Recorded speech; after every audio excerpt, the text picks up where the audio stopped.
पूर्ण परमात्मा पाप कर्म दंड को भी काट सकता है।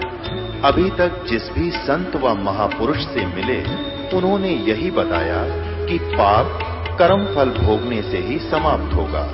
वो प्रभु कौन है जो पाप कर्म को काट देता है, वो काल के बंधन से छुड़वा देता है। उसका क्या नाम है, पूजा की विधि क्या है? कृपया अवश्य सुनिए जगत गुरु तत्वदर्शी संत रामपाल जी महाराज के अमृत वचन। हम सभी ये तो जानते हैं कि परमात्मा एक है, लेकिन कोई भी व्यक्ति ये नहीं जानता कि वो परमात्मा है कौन, कहाँ रहता है, कैसा दिखता है।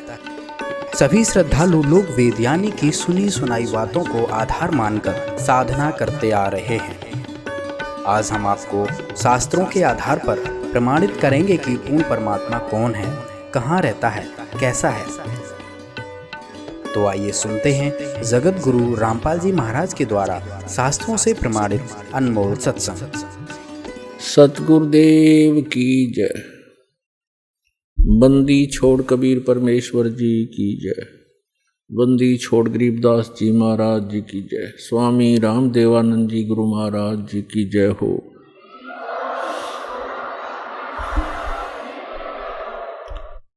कर जोरूं विनती करूं, धरूं चरण पर शीश। गुरु जी राम देवानंद जी महाराज ने दियो नाम बख्शीश। भाई कोई कहे मारा राम बड़ो है, कोई कहे मारा राम बड़ा है, कोई कहे खुदाई रे, कोई कहे हमरा राम बड़ा है, कोई कहे खुदाई रे, कोई कहे ईसा मसीह बड़ा है। ये बाटा रहे लगाई रे, कोई कहे ईसा मसीह बड़ा है। ये बाटा रहे लगाई रे, कोई कहे मारा राम बड़ा है। तत्व ज्ञान के अभाव से हम अपने अपने इष्ट को सुप्रीम मान रहे हैं, क्योंकि हम अपने ही सदग्रंथों से परिचित नहीं हैं। न तो पवित्र हिंदू धर्म के श्रद्धालु अपने पवित्र सदग्रंथों शास्त्रों जैसे पवित्र वेदों से, पवित्र श्रीमद् भगवत गीता से और पवित्र पुराणों से परिचित नहीं है। इसी प्रकार मुसलमान धर्म के पुण्य कर्मी प्राणी परमात्मा को ना पहचान कर पवित्र कुरान शरीफ में लिखे ज्ञान को ना समझकर अपने ही सदग्रंथों से वंचित हैं। ऐसे ही पवित्र बाइबल के अंदर परमात्मा का जो विधान लिखा है, परमात्मा की जो महिमा लिखी है, उससे पवित्र ईसाई धर्म की पुण्यात्माएं अपरिचित हैं। और इसी प्रकार पवित्र गुरु ग्रंथ साहिब के अंदर जो परमात्मा के विषय में यथार्थ जानकारी है, उससे सिख धर्म की पुण्यात्माएं अपरिचित हैं। इसी कारण से हम विभाजित हो गए। कोई हिंदू बन गया, कोई मुसलमान बन गया, कोई सिख बना, कोई ईसाई बन गया। हम किस लिए विभाजित हुए? परमात्मा पाने के लिए, आत्म कल्याण करवाने के लिए। जैसे पवित्र हिंदू धर्म की साधना से वंचित रह करके पवित्र सदग्रंथों का ज्ञान न होने से फिर सोचा कि शायद ईसाई धर्म से कुछ मिल जाए। बहुत से पुण्यकर्मी प्राणी ईसाई धर्म को भी स्वीकार कर चुके हैं। ईसाई धर्म से भी कुछ ना मिला तो फिर मुसलमान धर्म को भी अपना लिया। मुसलमान धर्म से भी जब नहीं संतुष्टि हुई तो सिख धर्म को भी अपनाया। हम ऐसे ही बढ़ते चले गए, हम लेकिन रहे वहीं के वहीं जहां से स्टार्ट हुए थे। कारण क्या रहा कि हम अपने सदग्रंथों को समझ नहीं सके। उदाहरण के लिए एक एग्जाम्पल आपको दिखाते हैं, प्रत्यक्ष प्रमाणित करते हैं। आज सत्संग के अंदर आप सुबह सुन रहे थे कि परमात्मा को कोई तो निराकार बताता है,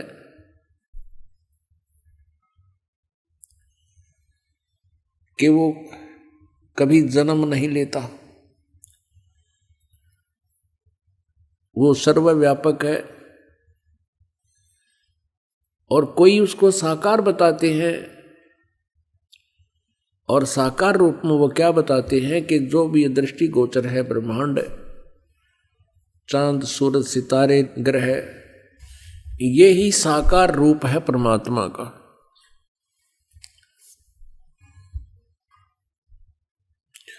और इसी कारण से हम आज तक यही सिद्धांत बनाकर अपनी साधनाएं करते रहे। हम साकार मूर्ति रखते थे भगवान विष्णु जी की, पूजा करते थे। फिर भी कोई पूछता था, क्या आपको कुछ दिखाई देता है? क्या आप साधना करते हो? आपने भगवान देखा है? कैसा है परमात्मा? तो हम कहते थे वो तो निराकार है, दिखाई थोड़ा ही देता है। परमात्मा का केवल प्रकाश देखा जा सकता है। जैसा हमने सुना सुनाया ये लोक वेद था। अपने आत्माओं सामने विष्णु जी को हम भगवान भी मानते थे, और फिर हम भगवान को निराकार भी कहते थे। तो हमारा बालकों वाला ज्ञान था, और यही स्थिति प्रत्येक धर्म के व्यक्तियों की है।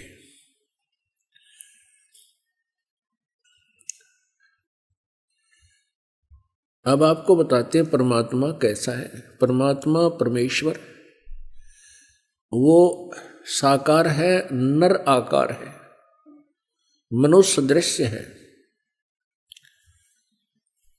और वो सतलोक में रहता है।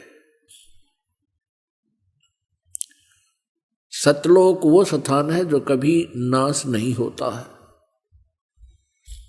गीता जी अध्याय नंबर 18 के श्लोक नंबर 62 में उसी को शाश्वत स्थान कहा है, यानी सनातन परम था। और वहां जाने के बाद प्राणी का फिर कभी जन्म मृत्यु नहीं होता। अब जितने भी सतलोक की सचखंड की महिमा गाने वाले ये पंथ हैं, इनको कह का भी ज्ञान नहीं, सचखंड और ऊपर के लोकों का केवल सुना सुनाया ज्ञान परमात्मा कबीर जी की वाणी को उन्होंने रट रखा है। उसी का उल्टा सुल्टा अनुवाद करके इन बोली आत्माओं को भ्रमित कर रखा है, जो उनके अनुयायी हैं। सर्वप्रथम आपको पवित्र बाइबल से परिचित कराते हैं। पवित्र बाइबल के पढ़ने वालों से आप पूछिएगा परमात्मा साकार है व निराकार? वो कहेंगे परमात्मा निराकार है, और कहते हैं गॉड इज फॉर्मलेस। उन्होंने फिर पवित्र बाइबल को समझा ही नहीं। पवित्र बाइबल में लिखा है कि परमात्मा मनुष्य दृश्य है, और छठे दिन उस परमेश्वर ने कहा कि हम मनुष्य को अपने स्वरूप के अनुसार उत्पन्न करेंगे, और वैसा ही कर दिया। छठे दिन भगवान ने मनुष्य को अपने स्वरूप में उत्पन्न किया, नर और नारी करके उनकी उत्पत्ति की।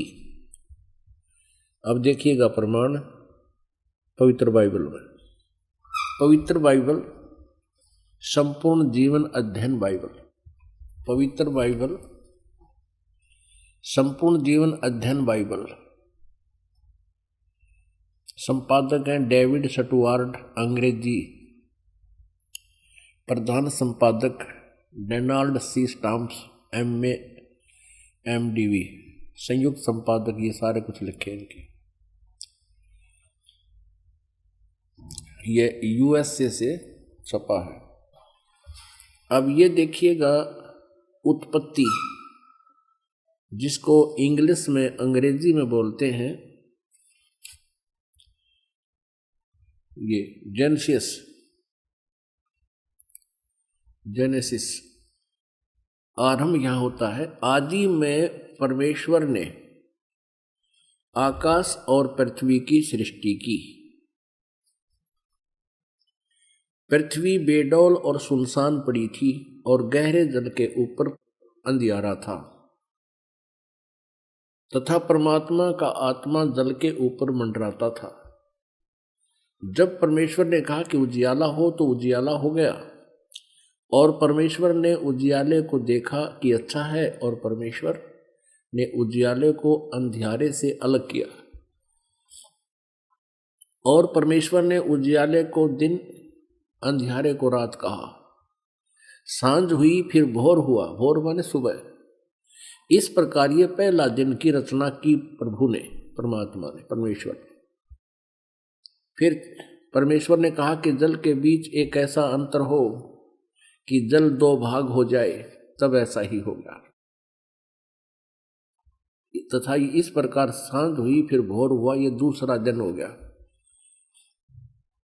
फिर तीसरे दिन कुछ और रचना की। सांझ हुई, फिर भोर हुआ, फिर ये तीसरा दिन हो गया।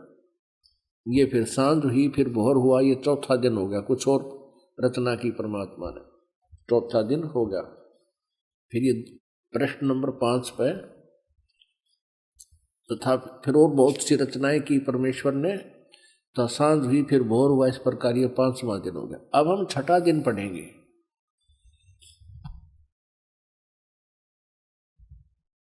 फिर परमेश्वर ने कहा कि हम मनुष्य को अपने स्वरूप के अनुसार अपनी समानता में बनाएं, और वे समुद्र की मछलियों और आकाश के पक्षियों और घरेलू पशुओं और सारी पृथ्वी पर और सब रेंगने वाले जंतुओं पर जो पृथ्वी पर रेंगते हैं अधिकार रखें, यानी उनसे बुद्धिमान हो। तब परमेश्वर ने मनुष्य को अपने स्वरूप के अनुसार उत्पन्न किया। अपने ही स्वरूप के अनुसार परमेश्वर ने उसको उत्पन्न किया। नर और नारी करके उसने मनुष्यों की सृष्टि की। पुण्यात्माओं, फिर पढ़ लो। तब परमेश्वर ने मनुष्य को अपने स्वरूप के अनुसार उत्पन्न किया। अपने ही स्वरूप के अनुसार परमेश्वर ने उसको उत्पन्न किया। नर और नारी करके मनुष्यों की सृष्टि की। अब पवित्र बाइबल में उत्पत्ति ग्रंथ अध्याय नंबर 1 का श्लोक नंबर 26 है ये।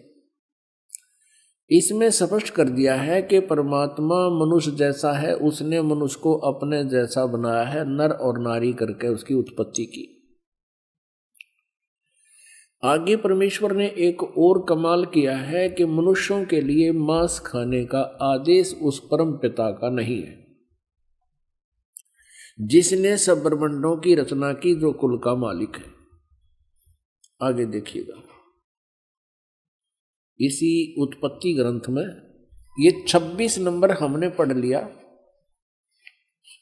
27 नंबर में कि मनुष्य 27, 26 और 27 में यही व्यवस्था बताई है। ये 27 श्लोक में लिखा है कि तब परमेश्वर ने मनुष्य को अपने स्वरूप के अनुसार उत्पन्न किया। अपने स्वरूप के अनुसार परमेश्वर ने उसको उत्पन्न किया और नर और नारी करके मनुष्यों की सृष्टि की। अब 29 श्लोक में देखो, फिर परमेश्वर ने उनसे कहा, मनुष्यों को, सुनो, जितने बीज वाले छोटे छोटे पेड़ सारी पृथ्वी के ऊपर हैं और जितने वृक्षों में बीज वाले फल होते हैं, वे सब मैंने तुमको दिए हैं, वे तुम्हारे भोजन के लिए। अब पूर्ण परमात्मा का कोई आदेश नहीं है मांस आहार करने का किसी भी मनुष्य को। और ये कितना बुरी तरह खाते हैं ये ईसाई लोग। तब सांझ हुई, फिर भोर हुआ, इस प्रकार 6वां दिन हो गया। ये और बहुत सी रचनाएं की इसके बाद। अब 7वां दिन देखो,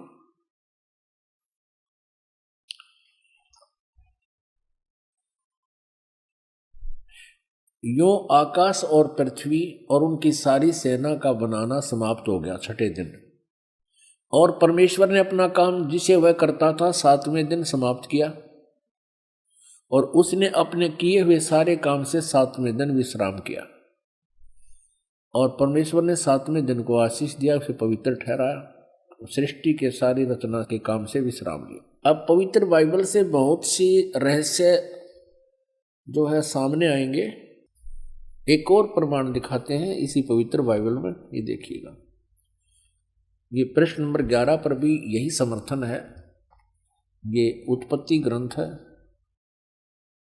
4-5 अध्याय हम चल रहे हैं। अब 5वां अध्याय में भी यही स्पष्ट किया स्टार्ट में, आदम से नूह तक का इसमें जिक्र है, विवरण है।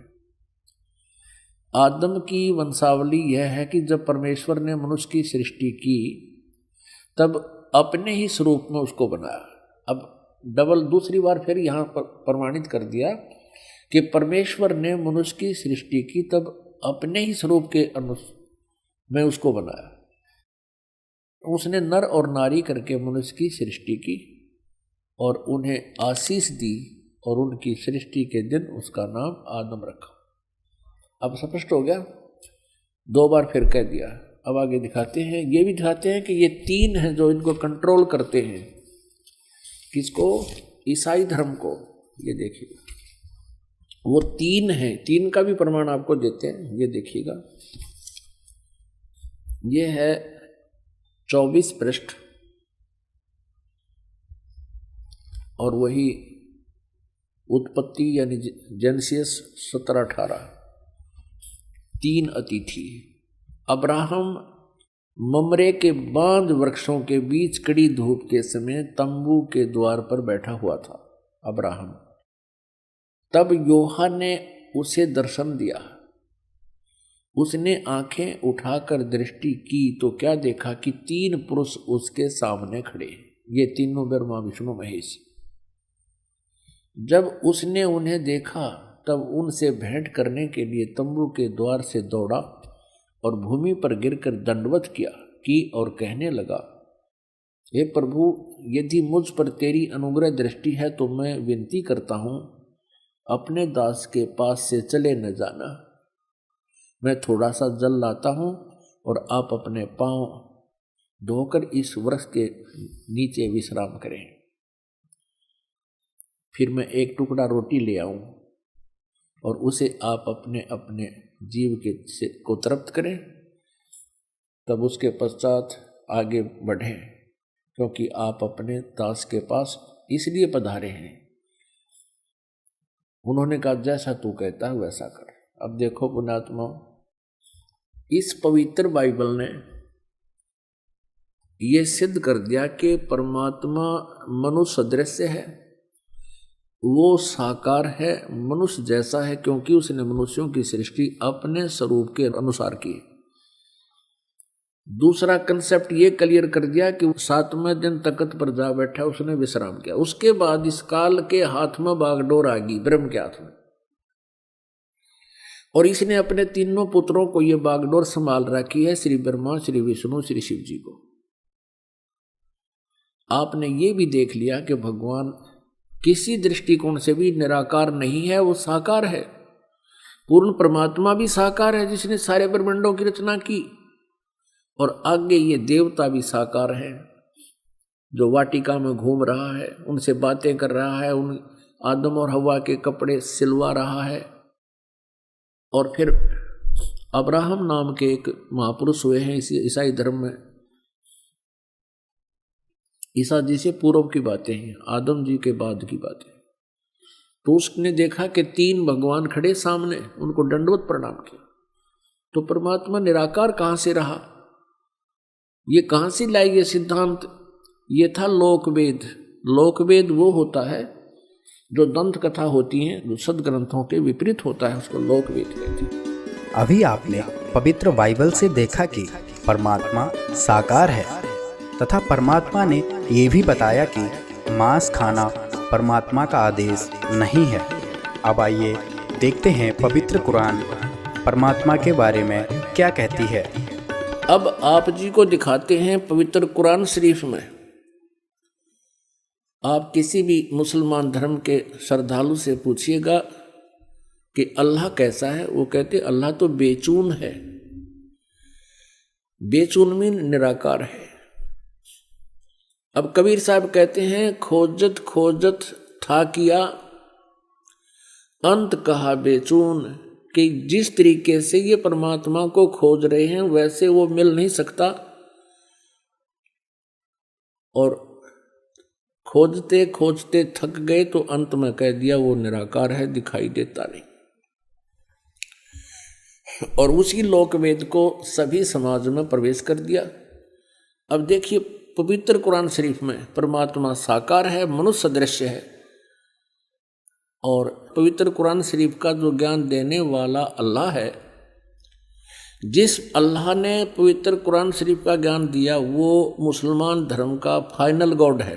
अब वो अंतिम भगवान है कि वो पूर्ण परमात्मा मानते हैं कि वो ही समर्थ शक्ति है जिसने कुरान शरीफ का ज्ञान हजरत मोहम्मद जी को दिया। अब दिखाएंगे कि वो ही कुरान शरीफ के ज्ञान देने वाला अल्लाह कहता है कि और एक सुप्रीम गॉड है और उसका ज्ञान मैं भी नहीं रखता, यानी कुरान शरीफ के ज्ञान देने वाला अल्लाह भी उस पूर्ण परमात्मा के ज्ञान से अपरिचित है। उसके लिए ऑप्शन छोड़ दिया है कि किसी बाखबर से पूछो। इसी प्रकार पवित्र श्रीमद् भगवत गीता अध्याय नंबर 4 के श्लोक नंबर 34 में कहा है गीता ज्ञान देने वाला अल्लाह भी वही है और कुरान शरीफ का ज्ञान देने वाला अल्लाह भी वही है। अब पवित्र श्रीमद् भगवत गीता जी अध्याय नंबर 4 के श्लोक 34 में कहा है अर्जुन, उस तत्व ज्ञान को जो परमेश्वर ने स्वयं आकर अपने मुखारविंद से बोला है चौथे अध्याय के 32वें श्लोक में, जिसके विषय में कहा है, उस सच्चिदानंद घनम की वाणी को यानी उस तत्व ज्ञान को तू तत्वदर्शी संतों के पास जाकर समझ, उनको दंडवत प्रणाम करने से, सरलतापूर्वक प्रसन्न करने से वह तत्वदर्शी संत तुझे उस परमात्म तत्व का ज्ञान बताएंगे। इससे सिद्ध है कि पवित्र गीता जी का ज्ञान देने वाला वो भगवान भी अपरिचित है उस कंप्लीट स्पिरिचुअल नॉलेज से और उस परम अक्षर ब्रह्म से, पूर्ण परमात्मा से। अब देखिएगा पवित्र कुरान शरीफ, देखिएगा पवित्र कुरान शरीफ, इसके विषय में लिखा है कि यह वह इलामी किताब है जिसमें कोई संदेह की गुंजाइश नहीं। भाव ये है कहने का कि इसमें जो लिखा है हमें पूर्ण रूप से मान्य है। अब इसमें मुतरजम यानी शास्त्रीय अरबी पद्धति पर नागरी लिपि में रूपांतरकार हैं नंद कुमार अवस्थी, शेरवानी संस्करण।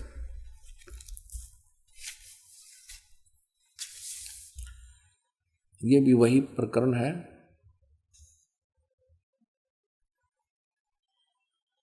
प्रकाशक है लखनऊ किताब घर, मौसम बाग, सीतापुर रोड, लखनऊ। हम इसकी सूरत फुरकानी 25 नंबर सूरत फुरकानी में देखेंगे, ये 25 नंबर है, प्रश्न नंबर 604 पे ये कुरान शरीफ, और यहाँ देखिएगा इसके 52 नंबर आयत से हम प्रारंभ करेंगे। 52 नंबर से, फला तुतियल काफिरन व जाहिदुम बिही जिहादन कबीरन। अब इसी का इन्होंने, ये तो है अरबी भाषा देवनागरी लिपि में लिख दी, ये है अरबी भाषा उर्दू भाषा में लिखी है, उर्दू लिपि में ये सारा, और यही भाषा फिर हिंदी में लिख दी इन्होंने। जिस प्रकार ये उर्दू में लिखी है, भाषा ये अरबी है, इसका अनुवाद भी इन्होंने यहाँ किया है। देखिए ये 52 नंबर है। अब कुरान शरीफ के ज्ञान देने वाला अल्लाह हजरत मोहम्मद जी से कह रहा है कि ए पैगंबर, तुम काफिरों का कहा न मानना, और इस कुरान की दलीलों से, यानी मैं तुझे जो ज्ञान दे रहा हूं उनका सामना बड़े जोर से करो। इन्होंने इस कबीर का अर्थ जिहादन कबीरन, इन्होंने कबीर का अर्थ यहां बड़ा कर दिया। अब किसी ना किसी अक्षर का शब्द का अर्थ तो होता ही है। अब इसका वास्तविक अर्थ क्या होता है ये दास बताएगा। इसका अर्थ ये है कि हजरत मोहम्मद को कुरान शरीफ के बोलने वाला अल्लाह कह रहा है कि जो कबीर नाम का भगवान है, कबीर अल्लाह है, जिसे ये अल्लाह अकबर बोलते हैं, अल्लाह अकबर, अल्लाह कबीर। अल्लाह कबीर का अर्थ है वो ये करते हैं बड़ा भगवान।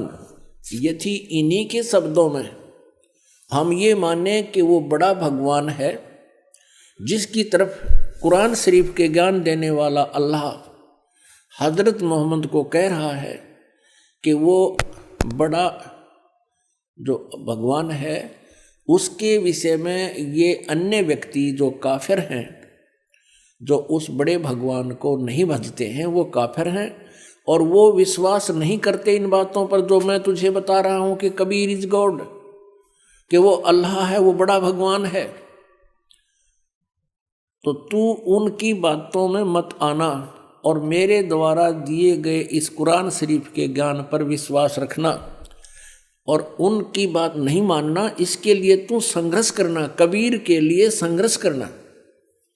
जिहादन कबीरन, इस कबीर भगवान के लिए, कबीर अल्लाह, वो कबीर अल्लाह है, वो कबीर परमात्मा है, सारी सृष्टि का रचनहार है।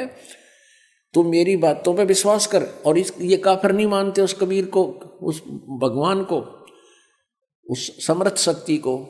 तू उनकी बातों में मत आना और मेरे द्वारा दिए गए कुरान शरीफ के इन दलीलों पर विश्वास करना और इनके साथ संघर्ष करना, लड़ना नहीं। जिहाद का अर्थ कोई लठ बजाना नहीं, संघर्ष करना। ये चाहे तुझे तंग करें या दुखी करें, लेकिन तू इनकी बातों को मत मानना। इतनी सी बात है। अब यहाँ पर जो कबीर शब्द है, इसमें कबीरन शब्द है, तो दूसरी कुरान मजीद है, पवित्र मजीद है, वो दिखाते हैं। ये पवित्र कुरान मजीद और कुरान शरीफ के और नाम का अंतर है। जो के तो अक्सर हैं, मतलब लाइन पंक्ति का भी अंतर नहीं है, फिर भी इससे बहुत कुछ कंसेप्ट क्लियर होगा। देखिएगा, यह है पवित्र कुरान मजीद। प्रकाशक हैं आसिफ बुक डिपो, 422 मटिया महल, जामा मस्जिद, दिल्ली 6। कुरान मजीद हिंदी मुतरजम मा अरबी मतन, तर्जुमा मौलाना फ़तेह मोहम्मद खान साहिब जालंधरी, तसही मौलाना अब्दुल मजीद सरवर साहिब। प्रकाशक है Farid book depot private limited, नई दिल्ली। यह है सूरत फुरकानी, जो की त्यों, सूरत फुरकानी 25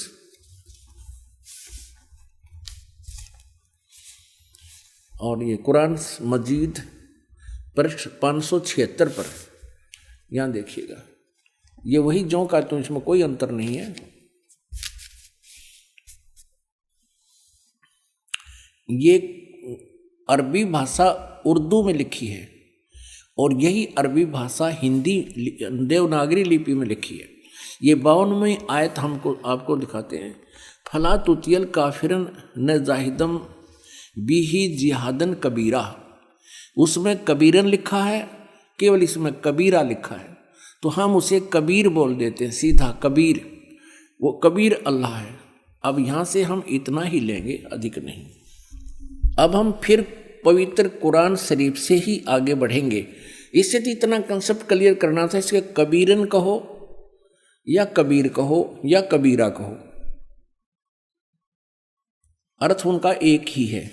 आप देखना, ये कुरान शरीफ, हम फिर कुरान शरीफ पर आगे, ये देखिएगा, ये कुरान शरीफ हम फिर देख रहे हैं किताब, ये वही है कुरान शरीफ। अब यहाँ आगे हम सूरत फुरकानी 25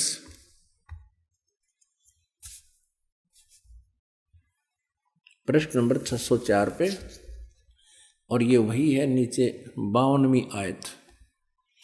इसमें कबीरन लिखा है, उसमें कबीरा लिखा है स्पष्ट।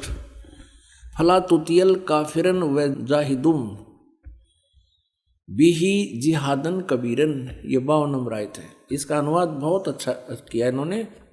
एक पैगंबर तू काफिरों का कहा न मानना, और इस कुरान की दलीलों से, यानी मैं जो तुझे ज्ञान दे रहा हूं, उनका सामना बड़े जोर से करो।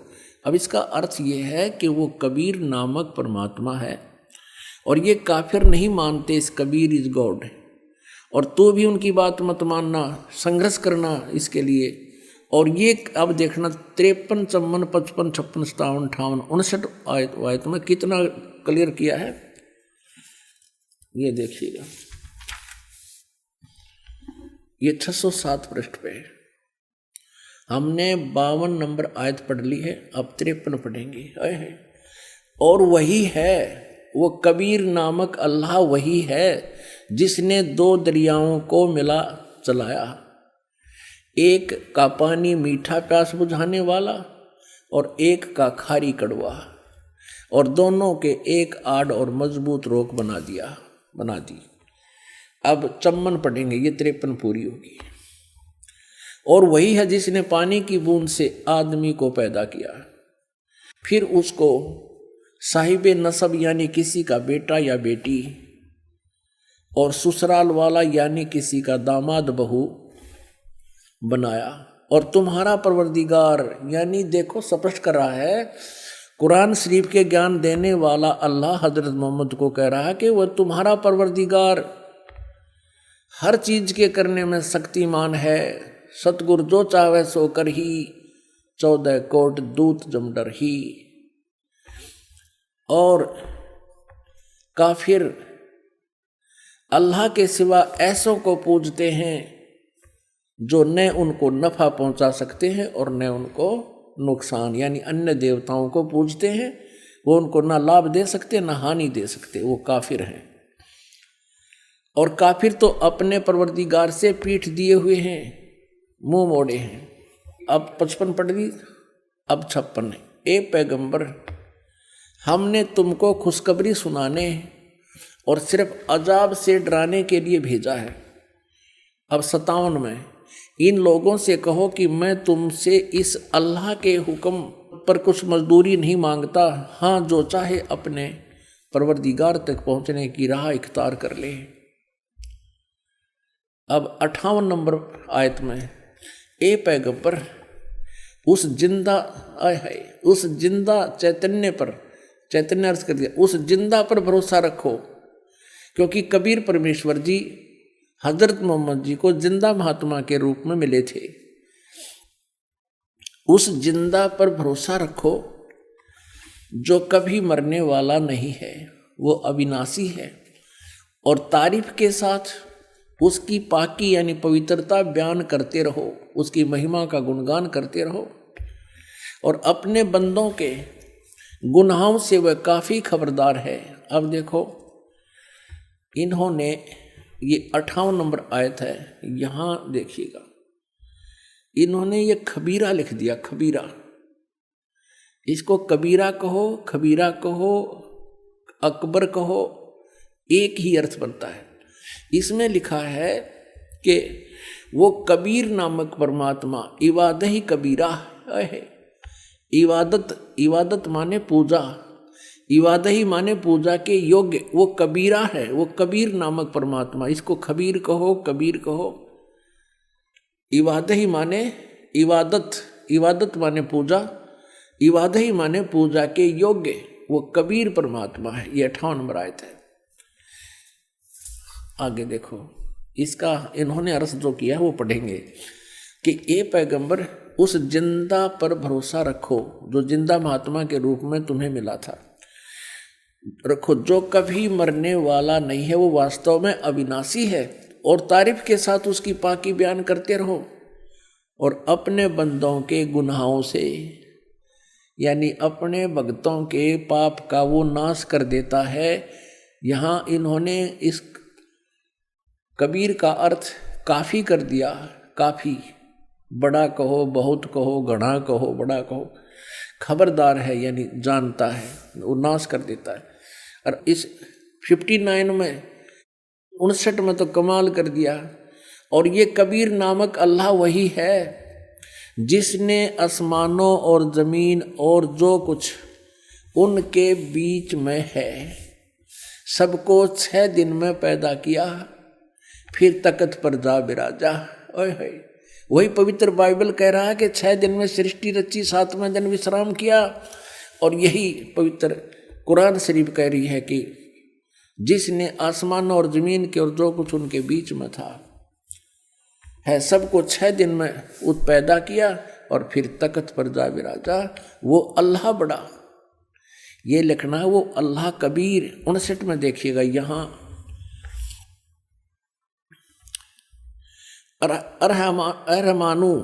अरहमानु असल फसल बीही यु खबीरन।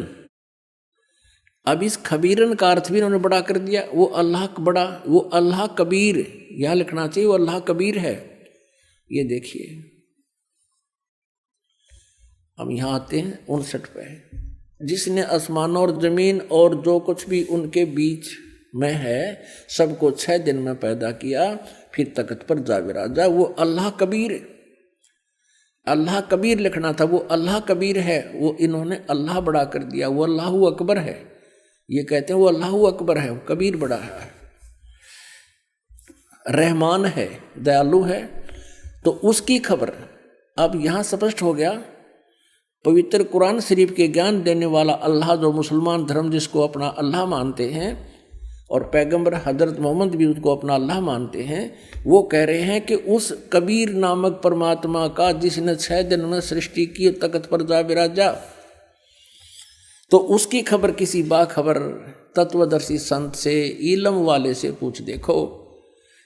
पवित्र कुरान शरीफ का ज्ञान दाता अल्लाह भी उस परमात्मा के ज्ञान से अपरिचित है। इति सिद्धम। पुण्यात्माओं, इन दोनों धर्मों के, ईसाई धर्म और मुसलमान धर्म के पवित्र सदग्रंथों ने रल मिलकर ये स्पष्ट कर दिया कि वो परमात्मा सशरीर है, नर आकार है, सशरीर है और उसका नाम कबीर है, वो साकार है। तो निराकार बेचून कैसे हुआ प्रभु? ये लोक वेदता दंत कथा थी। शास्त्रों को ना समझकर मनमुखी ये ज्ञान हम प्रचलित कर चुके थे और इस पर आश्रित थे। पवित्र कुरान में आपने देखा कि अल्लाह ही कबीर है। अब आइए देखते हैं पवित्र वेद क्या कहते हैं। अब हम आते हैं पवित्र हिंदू धर्म के सदग्रंथों पर। पवित्र हिंदू धर्म के सदग्रंथ माने जाते हैं पवित्र 4 वेद और पवित्र श्रीमद् भगवत गीता, पवित्र 18 पुराण। इनमें सबसे श्रेष्ठ पवित्र वेद और पवित्र गीता जी को ही माना जाता है। बाकी जो ज्ञान है पवित्र पुराणों का, ये ज्ञान रला मिला है। कहीं पर तो ब्रह्म ने बोला है और कहीं पर किसी ऋषि का अपना अनुभव पुराणों में लिखा हुआ है, उसका अपना भी विधान है। तो ऐसे जो पवित्र वेदों का ज्ञान है वो पूर्ण परमात्मा ने इस ब्रह्म को दिया था, इसके अंतःकरण में फीड कर दिया। वो प्योर, वो कति प्योर है, बिल्कुल स्पष्ट ज्ञान है। श्रीमद् भगवत गीता जी के अंदर गीता ज्ञान दाता है तो वही, लेकिन इसने इसमें अपना कुछ मत अड़ा दिया है, लेकिन वेदों वाला ज्ञान भी उसमें समावेश किया है। तो हमने अपने पवित्र वेदों में देखना है कि परमात्मा कैसा है। और आज तक जितने भी ऋषि महर्षि हुए हैं सभी वो यही कहते हैं कि हम वेदों के जानकार हैं, हमने वेदों को पढ़ा है और वेदों में परमात्मा निराकार लिखा है, जबकि वेदों में परमात्मा साकार लिखा है, मनुष्य सदृश लिखा है, नर आकार लिखा है, मनुष्य के तुल्य लिखा है और उसको सशरीर बताया है।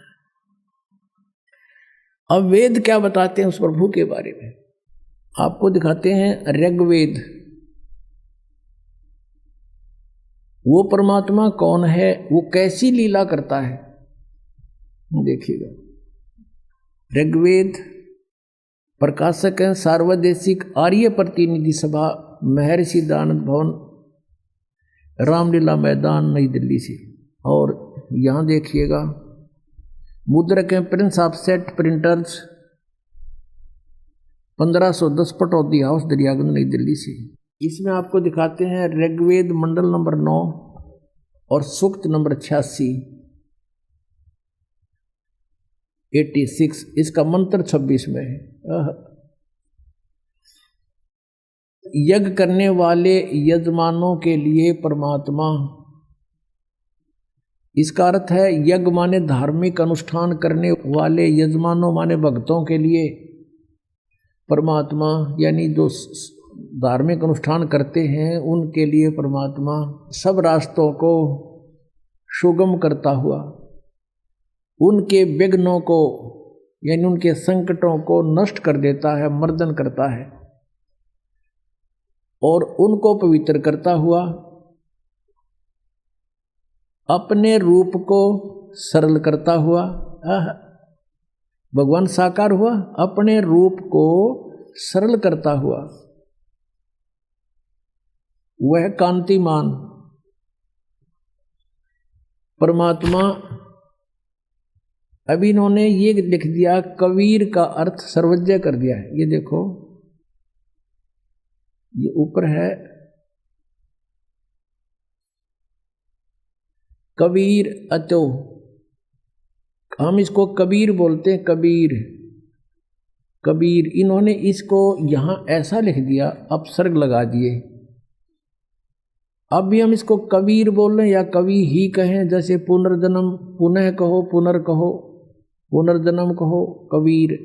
इन्होंने इसका अर्थ सर्वज्ञ कर दिया। ये लिखना था वो कबीर देव, कबीर परमेश्वर। जैसे यजुर्वेद के विषय में आपको दिखाते हैं, जैसे यजुर्वेद है, यजुर्वेद, और उसके यजु लिख के अपसर्ग लगा दें, और कहीं उसकी महिमा का वर्णन हो किसी मंत्र में, और वहाँ यजु का अर्थ यजुर्वेद करना चाहिए, वो सही है। उसका अर्थ कर दे यजु का, कि यजु माने पूज्य, पूजनीय, पूज्य, पूजा की रसाएं का समूह। तो हमने उस यजुर्वेद को कैसे ढूंढेंगे फिर? अब देखना इसका प्रमाण इन वेदों के ठेकेदारों की ही रचना में दिखाते हैं। ये यजुर्वेद है, और इसके महर्षि दानंद सरस्वती इसके अनुवादक हैं। अभी दिखाते हैं। प्रकाशक हैं सार्वदेशिक आर्य प्रतिनिधि सभा, 2/5, महर्षि दानंद भवन, रामलीला मैदान, नई दिल्ली से ये प्रकाशित है। और महर्षि दानंद आर्य समाज प्रवर्तक का अनुवादित है, इसके द्वारा अनुवादित है। ये यहाँ से छपा है, Prince of set printers, 1510 Pataudi house, Daryaganj, नई दिल्ली से। इसके 36वें अध्याय का प्रथम मंत्र ये है यजुर्वेद भाषा भाष्य। ये है 6300 यानी 36वां अध्याय है ये, और इसका ये प्रथम मंत्र है। इसमें क्या लिखा है? रेचम वाचम परपदे मनो यजु परपदे, ये यजु शब्द है, इसका 2 अपसर्ग लगा रखे, और इसको ऐसे लिख दें, ये देखो ऐसे। अब इसको चलो यहाँ दिखाते हैं, इसका अनुवाद जो किया है इन्होंने, यजु का इन्होंने यहाँ अनुवाद किया है। अनुवाद में इन्होंने बिल्कुल सही लिखा है, यजु का अर्थ लिख दिया यजुर्वेद, ये बिल्कुल सही कर दिया।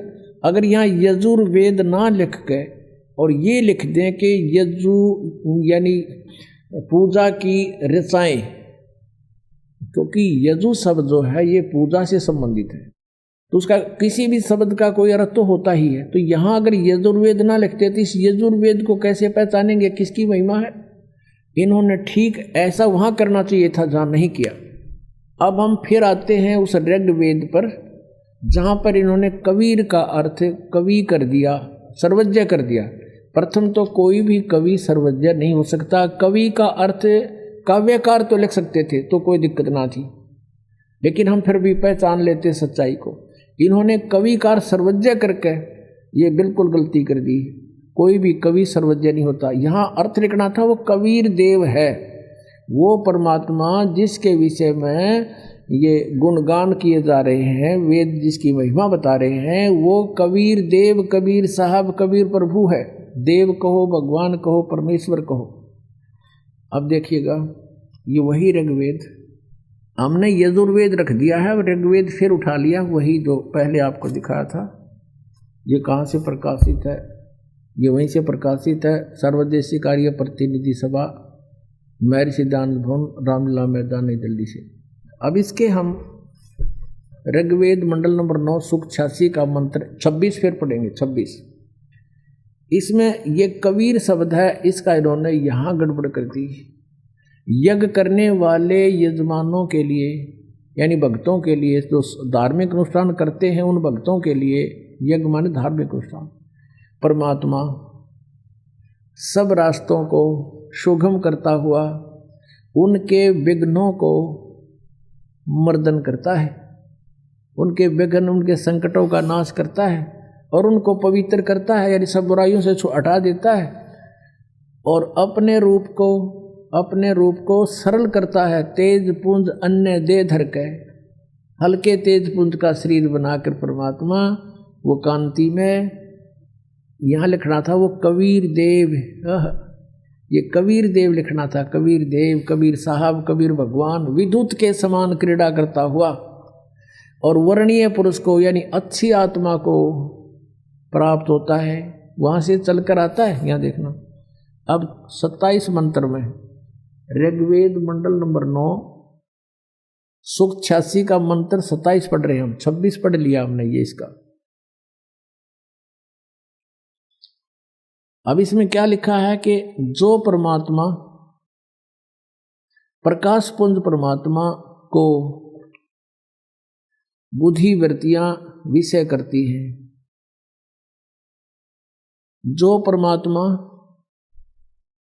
ध्रुवलोक के तीसरे पृष्ठ पर विराजमान है या वहां पर रहता है, यो ध्रुवलोक के तीसरे स्थान पर, तीसरे पृष्ठ पर, तीसरे भाग पर ऊपर रहता है, यानी एक देशीय भगवान सिद्ध हो गया कि कहीं एक स्थान पर रहता है।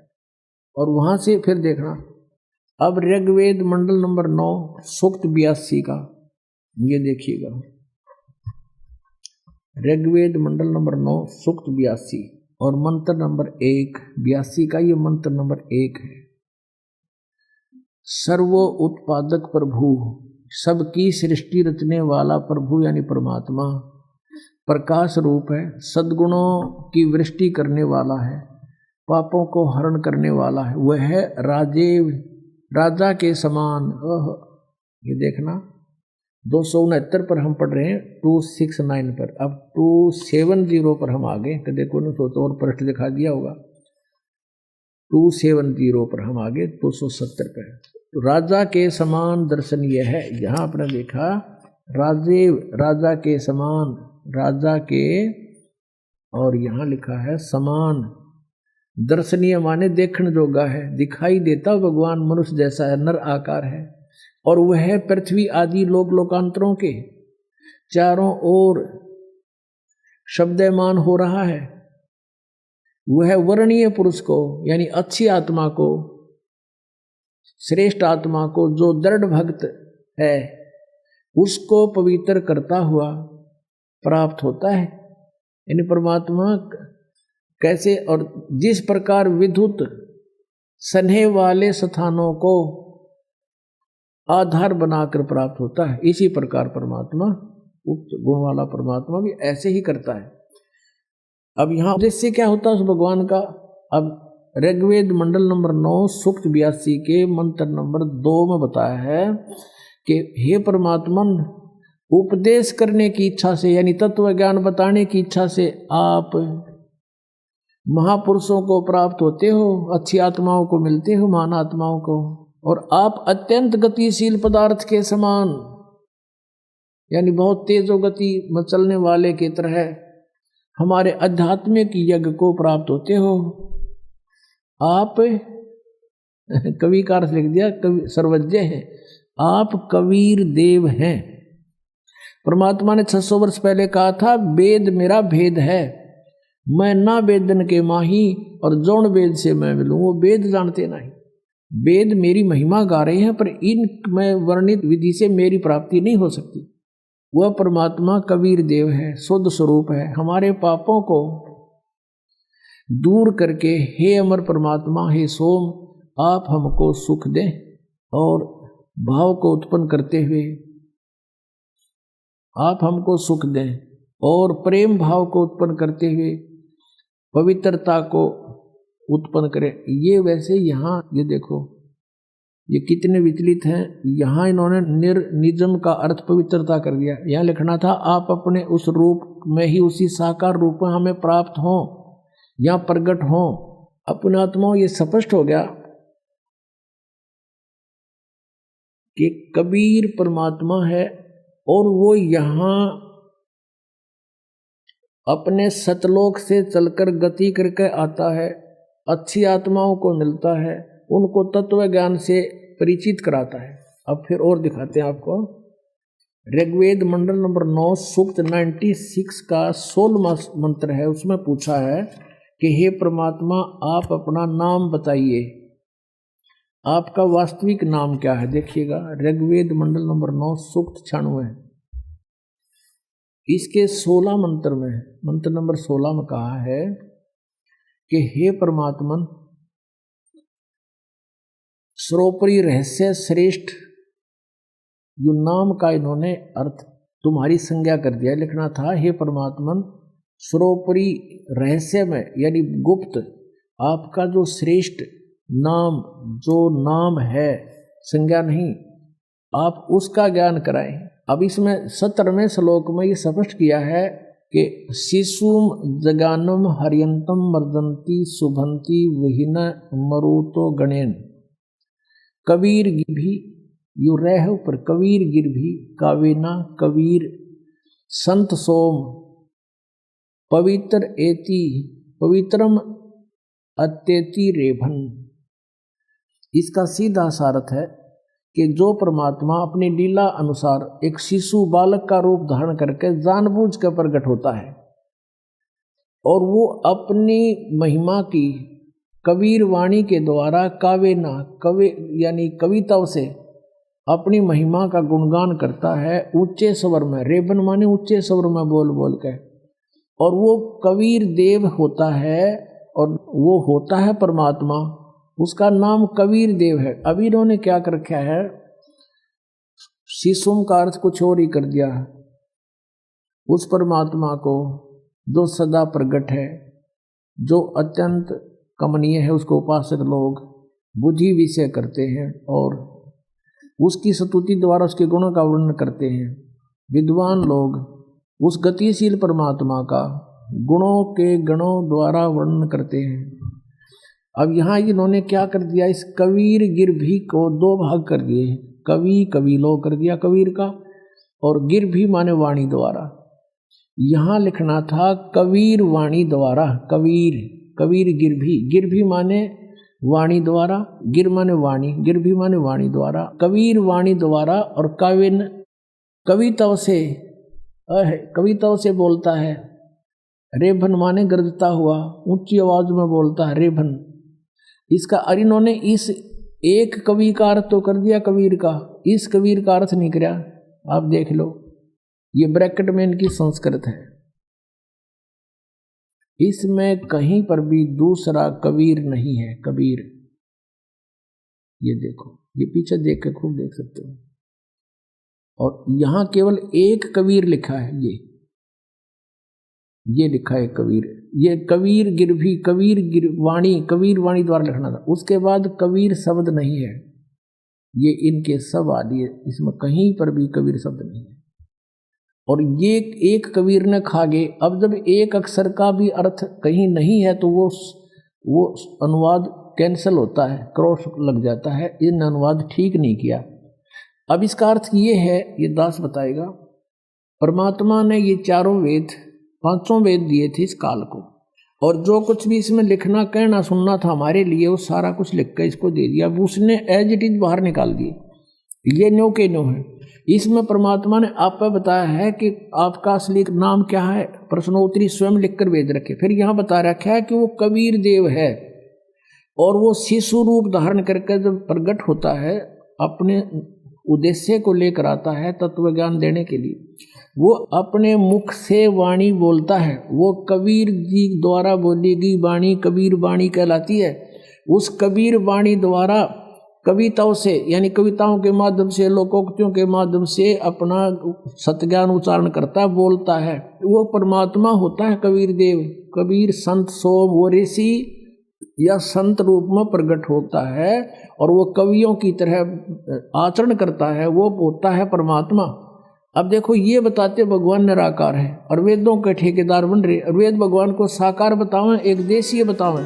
पवित्र वेदों में आपने देखा कि पूर्ण परमात्मा परम पिता परमेश्वर कबीर साहिब जी ही हैं। अब आइए देखते हैं कि पवित्र गुरु ग्रंथ साहिब परमात्मा के बारे में क्या कहता है। गुरु नानक देव जी के गुरु जी कौन थे, फिर से कंसेप्ट क्लियर हो जाएगा। ये देखिएगा, जन्म साखी भाई बाले वाली गुरु नानक देव जी की जन्म साखी। भाई चतर सिंह जीवन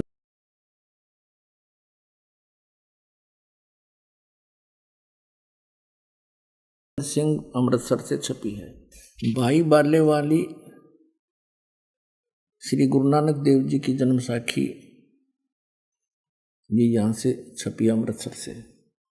चतर सिंह जीवन सिंह बाजार माइया सेवा अमृतसर, इनके फोन फैक्स है। इसमें देखिएगा 197 पृष्ठ पे हम पढ़ेंगे। 197 पृष्ठ पे साखी मक्के मदीने की। एक काजी रुकन दीन था, उससे वार्ता हो रही है। नानक साहिब जी इसका जवाब दे रहे हैं। नानक आखे रुकन दीन, सच्चा सुनो जवाब, चारों कूट सलामत करता तू ही होए सवाब। इसमें क्या बताया है कि खालक आदम सिरजिया, आलम बड़ा कबीर, यानी जिस परमात्मा ने आदम जी की रचना की, उत्पत्ति की, वो आलम माने परमात्मा, बड़ा माने सबसे बड़ा, कबीर माने कबीर, वो कबीर सबसे बड़ा परमात्मा है। और कायम दायम कुदरती सिर पीरा दे पीर, सब गुरुओं के गुरु यानी जगत गुरु वही हैं। फिर यहाँ नीचे लिखा है, ये सजदे करे सैयदे करे खुदाई नु आलम बड़ा कबीर। अब यहाँ क्या करते थे कि कबीर का अर्थ ये बड़ा करके टाल देते थे। नानक साहिब जी ने ये भी समाधान कर दिया कि बड़ा अलग है, कबीर अलग है, कि उस सबसे बड़े कबीर परमात्मा को तुम सजदे करो, उसकी भक्ति करो, इसका ये अर्थ है। अब आपको दिखाते हैं जन्म साखी भाई बाले वाली पंजाबी लिपि में, गुरमुखी लिपि में, पंजाबी भाषा में। देखिएगा, ये देखिएगा, ई जन्म साखी अज तक छप चुकियां नालों वड्डी है, सब तो वड्डी ते पुरातन है। भाई बाले वाली जन्म साखी श्री गुरु नानक देव जी दी पंजे साहिब दी साखी ते 10 पातशाह दे जीवन समेत मुकम्मल साखियां हैं। प्रकाशक हैं ये doctor Jawahar Singh Kripal Singh and company, पुस्तकों वाली गली नंबर 8 बाग रामानंद अमृतसर। ये अब हम इसके उस आते हैं 252 पृष्ठ पर आपको ले चलते हैं। ये है सिद्धानाल गोष्ठी, पृष्ठ नंबर 251 से प्रारंभ करेंगे। सिद्धानाल गोष्ठी। ता गुरु नानक जी बचन कीता मर्दाना, असानू करतार ने कि मेरे को भगवान ने एडा वड्डा गुरु मिलाया है, जो बिना करतार के थी असाडी दृष्टि तले नहीं आमदा। इसे सिद्ध हो गया कि क्या कहते हैं श्री नानक देव जी के मर्दाना असानो यानी मेरे को करतार ने, सब सृष्टि के रचने वाले ने एडा वड्डा गुरु मिलाया है जो बिना करतार थी असाडी दृष्टि तले नहीं आउंदा, यानी बिना परमात्मा की कृपा बिना वो ऐसा गुरु नहीं मिल सकता। इसे सिद्ध है कि नानक साहिब जी को कोई गुरु मिला है। आगे देखिएगा वो कब मिला है, ये 252 पृष्ठ पर आ गया।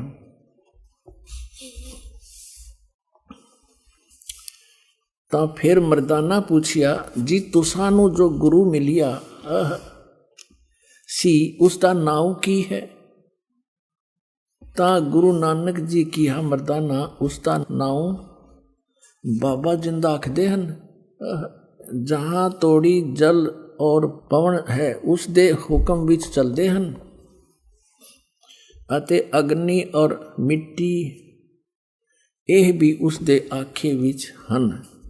जिस ताई बाबा जिंदा मिलेगा उस ताई बाबा आखना चाहिए, होर ताई बाबा नहीं आखना।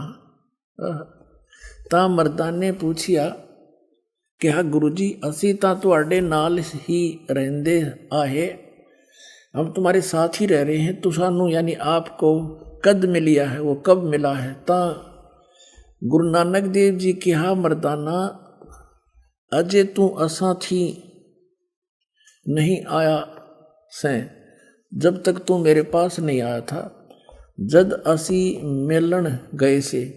ता मर्दाने कहा जी कद गए से। ता गुरु जी कहा जद सुल्तानपुर विच डुबकी लाई थी यानी नदी पर डुबकी लगाई थी। तब मर्दाना असी यानी मैं 3 दिन उसे पासे रहे से, 3 दिन उसी के पास रहे थे। मर्दाना भाई बाबा बाला जानता है मर्दाना वो ऐसा गुरु है जिसकी सता संपूर्ण जगत नू आसरा दे रही है।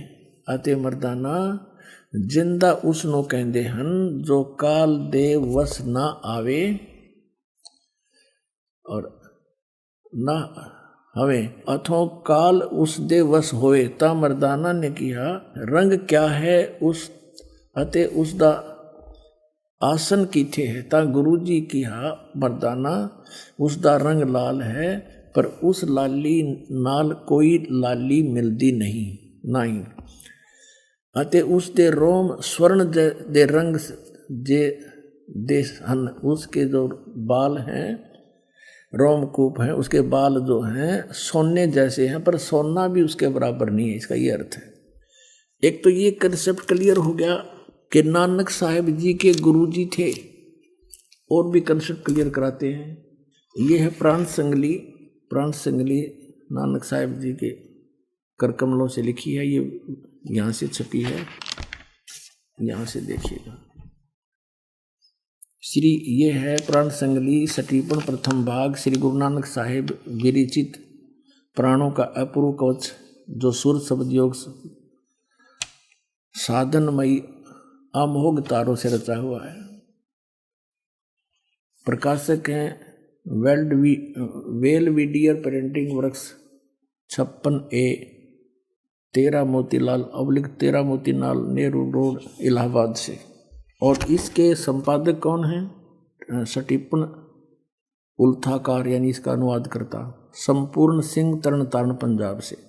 इसमें स्पष्ट किया है अनुवादकर्ता ने, नोट एडिटर संत बानी पुस्तक वाला, वास्तव में यह पुस्तक असल ग्रंथ की ज्यों की त्यों नकल है।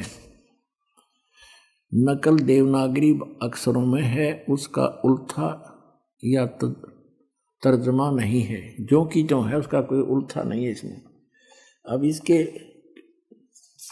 जीवन चरित्र में नानक साहिब जी का जीवन चरित्र लिखा इस महापुरुष ने। इस पुस्तक के 15 पृष्ठ पर स्पष्ट किया है।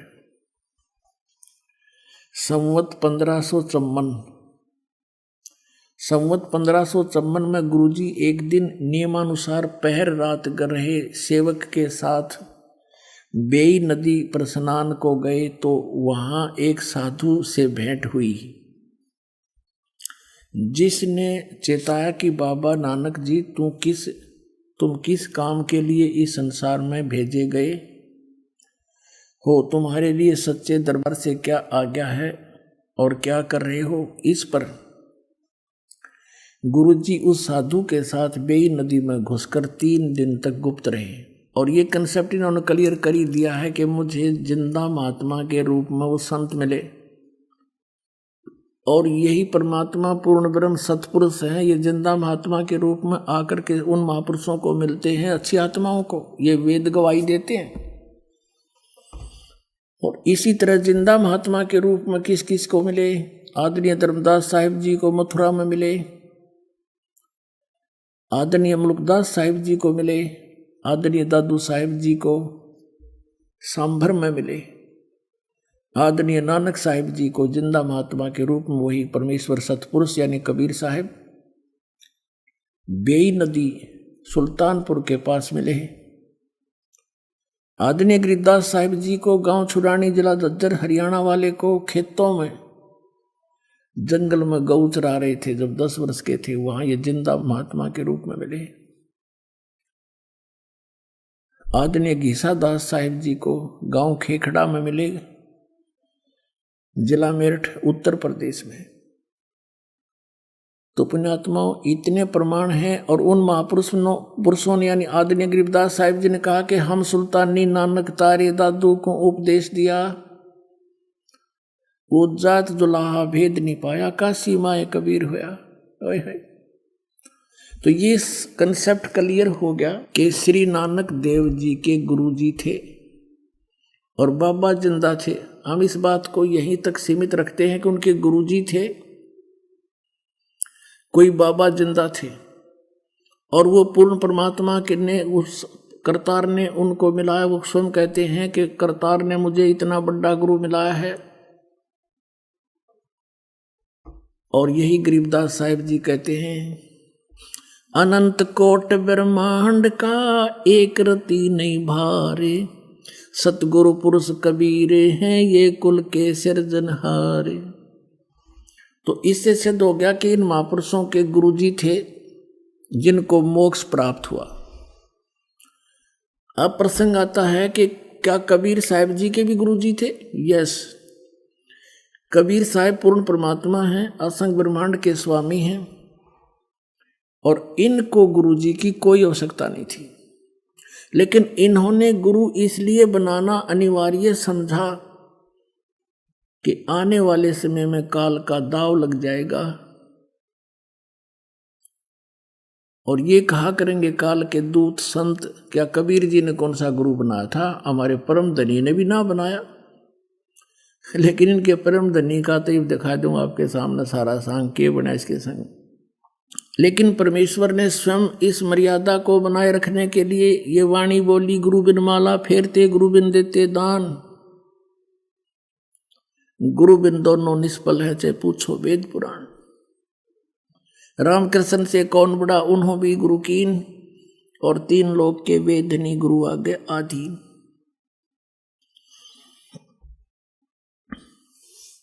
अपने आत्माओं ये पवित्र कबीर सागर है, इसमें थोड़ा सा और आपको दिखा देते हैं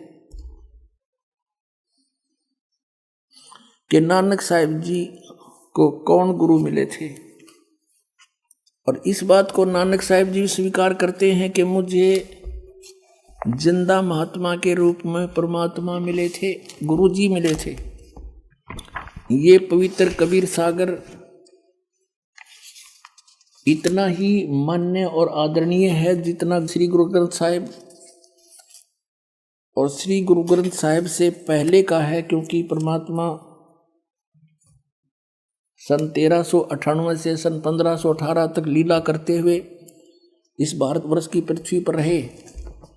तो धर्मदास जी ने ये लिपिबद्ध किया था जैसे भाई बालाजी ने सारी वार्ता नोट करके जन्म साखी में लिखवा दी। इसी प्रकार धर्मदास जी की जो वार्ता परमात्मा से हुई उन्होंने जो की तो लिपिबद्ध कर दी। ये देखिएगा, ये है कबीर सागर, कबीर पंथी भारत पथिक, स्वामी युगलानंद बिहारी द्वारा पुरस्कृत, मुद्रक एवं प्रकाशक है खेमरा श्री कृष्णदास, अध्यक्ष वेंकटेश्वर प्रेस, खेमरा श्री कृष्ण मार्ग, मुंबई। इसमें एक अध्याय है, ये देखिएगा, सवसम वेद एक अध्याय है, सवसम वेद बोध, और इसमें 158 पृष्ठ पर हम पढ़ेंगे। इसमें अलग अलग खंड हैं। ये बोध सागर खंड है, इसका अध्याय है सवसम वेद। अथ नानक साह जी की कथा चौपाई के माध्यम से। नानक सा कीन तप भारी, बहुविध भय ज्ञान अधिकारी। के नानक सा कीन तप भारी, पिछले जन्म जन्मांतरों में बहुत ही साधनाएं की और सब विधि भय ज्ञान अधिकारी, तब ये ज्ञान के अधिकारी बने थे। इसलिए मुक्ति भावता को लख पाया, तापर सतगुरु की नींद आया। जिंदा रूप धर्यो तब साई, प्रभु पंजाब देश चल आई। अनहद बानी कियो पुकारा, सुन के नानक दर्श निहारा। सुन के अमर लोक की बानी, जान पड़े निज समर्थ ज्ञानी। आवा पुरुष महागुरु ज्ञानी, अमर लोक की सुनी न बानी। जब नानक साहिब जी की और परमात्मा कबीर जी की जो जिंदा महात्मा के रूप में थे, उनकी जो वार्ता हुई, तो नानक साहब ने कहा कि जो आप कथा सुना रहे हो ये मैंने कभी नहीं सुनी। अर्ध सुनो प्रभु जिंदा स्वामी, कहाँ अमर लोक रहे निज धामी। अर्ध सुनो प्रभु जिंदा स्वामी, कहो न कही अमर निज बानी। धन कबीर परम गुरु ज्ञानी। धन कबीर परम गुरु ज्ञानी, सब पीरा के पीर। कोई न पावे तुमरो भेदा, खोजत के ब्रह्मा चौवेदा। जब नानक बहुते तप कीना, निरंकार बहुते दिन चीन्या। इस निरंकार से पुरुष निनारा, अजर दीपता की टकसारा। कबीर परमेश्वर ने बताया कि जिस निरंकार की आप पूजा करते हो, काल की, विष्णु की, विष्णु रूप में वो प्रकट होता है। कहते हैं इससे वो परमात्मा भिन्न है। निरंकार से पुरुष निनारा, अजरदीप ताकी टकसारा। अजरदीप उस अमर लोक के अंदर वो परमात्मा रहता है। पुरुष बिछो हुआ तब जबते, काल कठिन मगरो क्यों तबते। कहते हैं परमात्मा कि जब से आप परमात्मा से बिछुड़कर आए हो, तब से तुम्हें इस काल ने रोक रखा है। आपने बड़ी भक्ति भी की। देखो, इत तब सरस भक्ति नहीं होई, क्योंकि परम पुरुष ना बैठो कोई। जब से हम ते बिछुड़े भाई, 60,000 जन्म तुम पाई। अब क्लियर कर दिया परमात्मा ने कि जब से हम ते बिछड़े भाई, जब ते यानी जिस समय से तुम हमसे बिछुड़कर काल के लोक में आए हो, 60,000 जन्म यहाँ तुम पाई। अच्छे जन्म 60,000 तो आपके हो लिए। दर दर जन्म भक्ति भल कीन्या, फिर काल चक्कर निरंजन दीन्या। कहते तुमने मनुष्य जीवन पा गए और बहुत भक्ति करी, और फिर भी काल इस निरंजन ने तुम्हें इस जन्म मरण के चक्कर में डाले रखा। गहो मम शब्द तो उतरो पारा, बिन सत शब्द लह यम द्वारा। गहो मम शब्द, मुझसे उपदेश लो तो पार हो जाओगे, और बिना सत शब्द, इस सतनाम कहो, सत शब्द कहो, सच्चा नाम कहो, इसके बिना तुम यम के द्वार काल के मुंह में जाओगे। फिर क्या बताते हैं, तुम जैसे अच्छे पुण्यात्मा भी जब यहाँ चक्कर काट रहे हैं तो और जीव के पार बसाओगी। तुम बड़ भक्त भवसागर आवा, और जीव कोई कौन चलावा। और जीव की के चालेगी जब आप जैसे इतने बड़े भक्त भी यहाँ भवसागर में जन्म मरण के चक्कर में हो। निरंकार सब सृष्टि भुलावा, तुम करी भक्ति तो लौट क्यों आवा। इस काल ने निरंकार ने सब सृष्टि को मूर्ख बना रखा है, बुला रखा है, भ्रमित कर रखा है। और तुमने अच्छी भक्ति करी थी तो आप वापस क्यों आ गए। फिर नानक साहब जी कहते हैं, धन पुरुष तुम यह पद बाखी, यह पद अमर गुप्त कह राखी। जब लग यम तुमको नहीं, ये गलत लिखा है, जब लोग हम तुमको नहीं पावा, अमर अपार भरम फैलावा। अगम अपार भरम फैलावा। कहो गोसाई हम ते ज्ञाना, परम पुरुष हम तुमको जाना। धन जिंदा प्रभु पुरुष पुराना, बिरले जन तुमको पहचाना। जिंदा वचन बहे दयाल पुरुष गुरु ज्ञानी, गहो पान परवाना बाणी।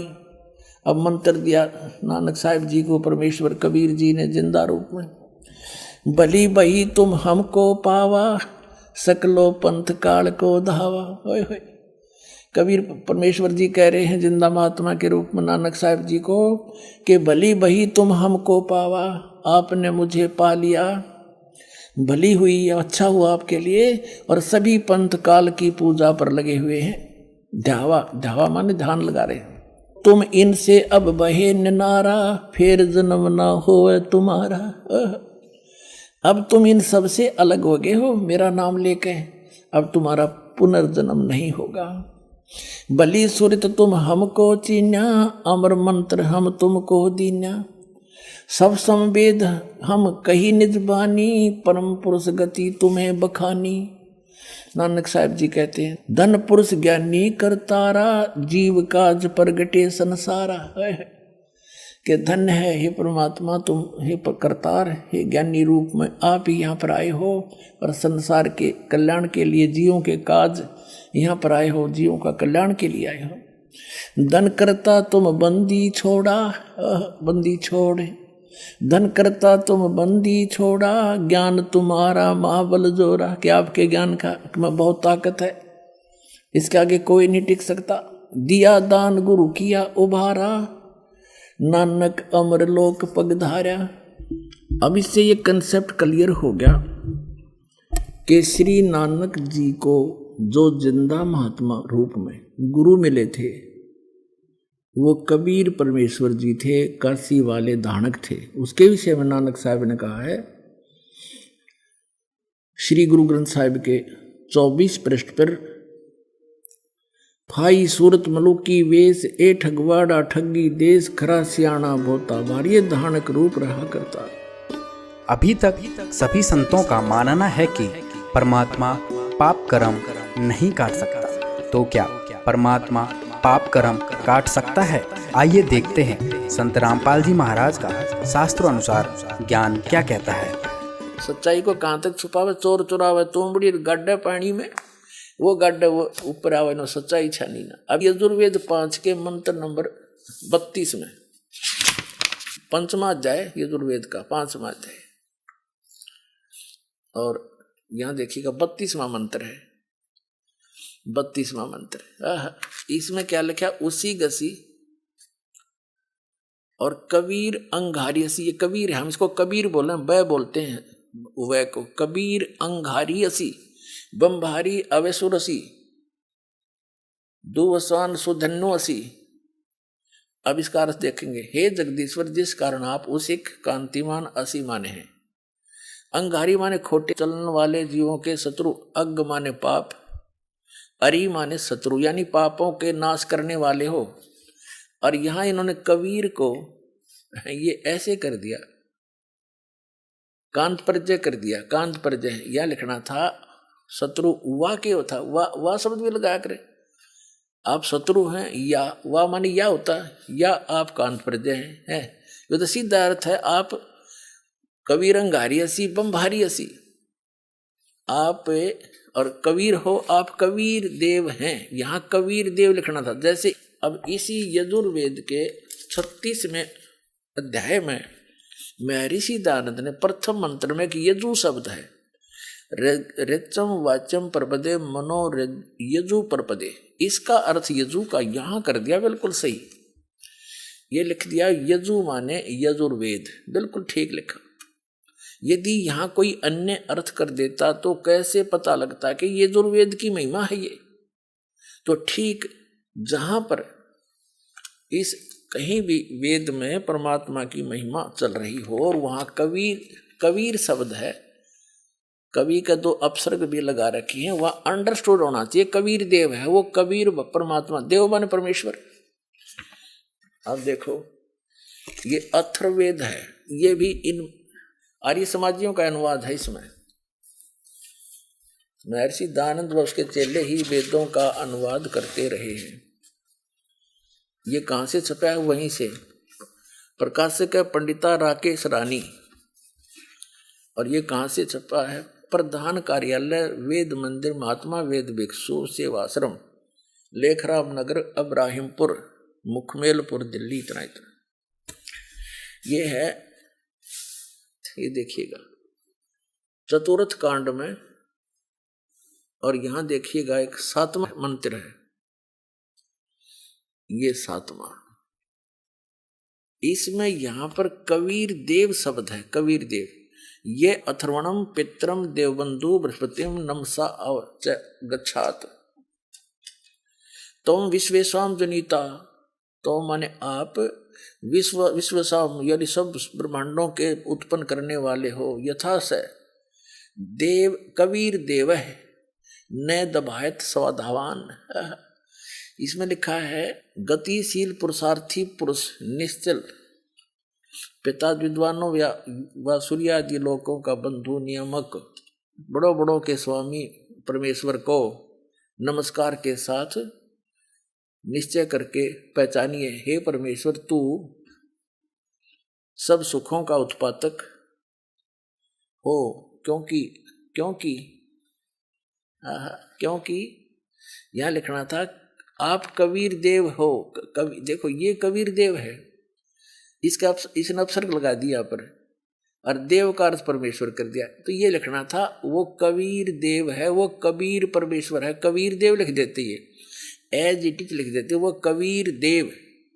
हम उसको कबीर देव माने परमेश्वर, वह कबीर परमेश्वर है। इसका ये अर्थ है, जो सबका रचनहार और सच्चा साथी, सब ब्रह्मांडों का रचनहार, वो कबीर देव है, कबीर साहब है। हम कबीर साहब कहें, कबीर भगवान साहब को, परमात्मा को, राम को, अल्लाह को, गॉड को, खुदा को, कबीर गॉड है। अब हम फिर लेते हैं यजुर्वेद, अथर्ववेद रख दिया। ये महर्षि दयानंद का वो अनुवाद है, ये यहां से छपा, ये वही का वही उठा रहे। अब यहां से फिर हम 5वें अध्याय का, यजुर्वेद का 5वें अध्याय का, अब हम 32वां श्लोक मंत्र पढ़ रहे हैं। 32वां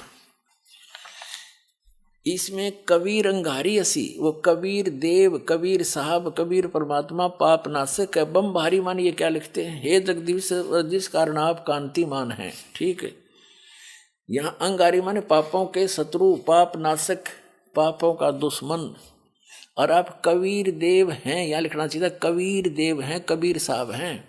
और बम भारी बंधनों के शत्रु, बम भारी बंधनों के शत्रु, तारादि तंतुओं के विस्तार करने वाले। एक अर्थ के, एक ही शब्द के इसने 2 अर्थ कर रखे, बंधनों के शत्रु या तारादि तंतुओं के करने वाले। असी माने बम भारी माने बंधनों के शत्रु, हम उसको बंदी छोड़ कहते हैं, बंधनों से छुड़वाने वाले। बता, ये दयानंद के चेले कहते हैं कि महर्षि दयानंद ने तो प्रकरणवश अनुवाद कर रखे, खाक प्रकरणवश कर रखे।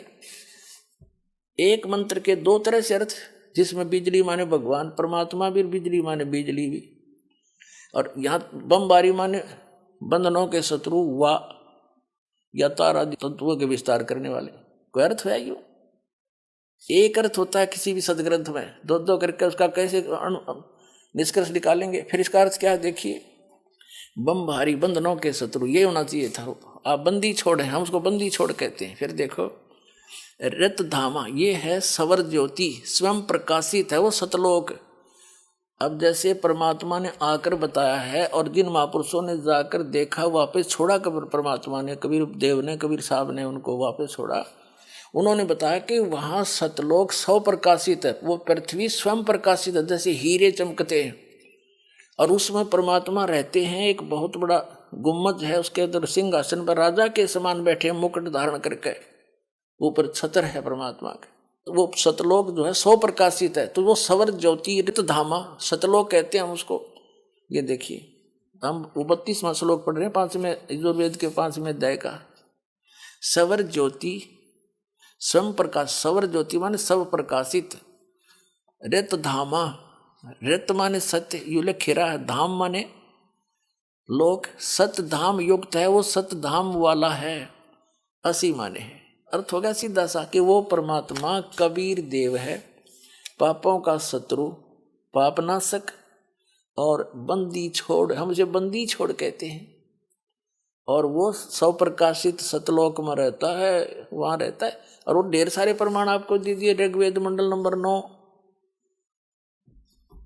और सूक्त नंबर 82 के 1, 2, 3 में, ऋग्वेद मंडल नंबर 9 चम्मन के 3 मंत्र में, ऋग्वेद मंडल नंबर 9 सूक्त 86 के मंत्र 26 और 27 में, कि वो परमात्मा राजा के समान देखने योग्य है, तीसरे मुक्ति धाम में रहता है, सब लोगों के सर्वोपरि रहता है।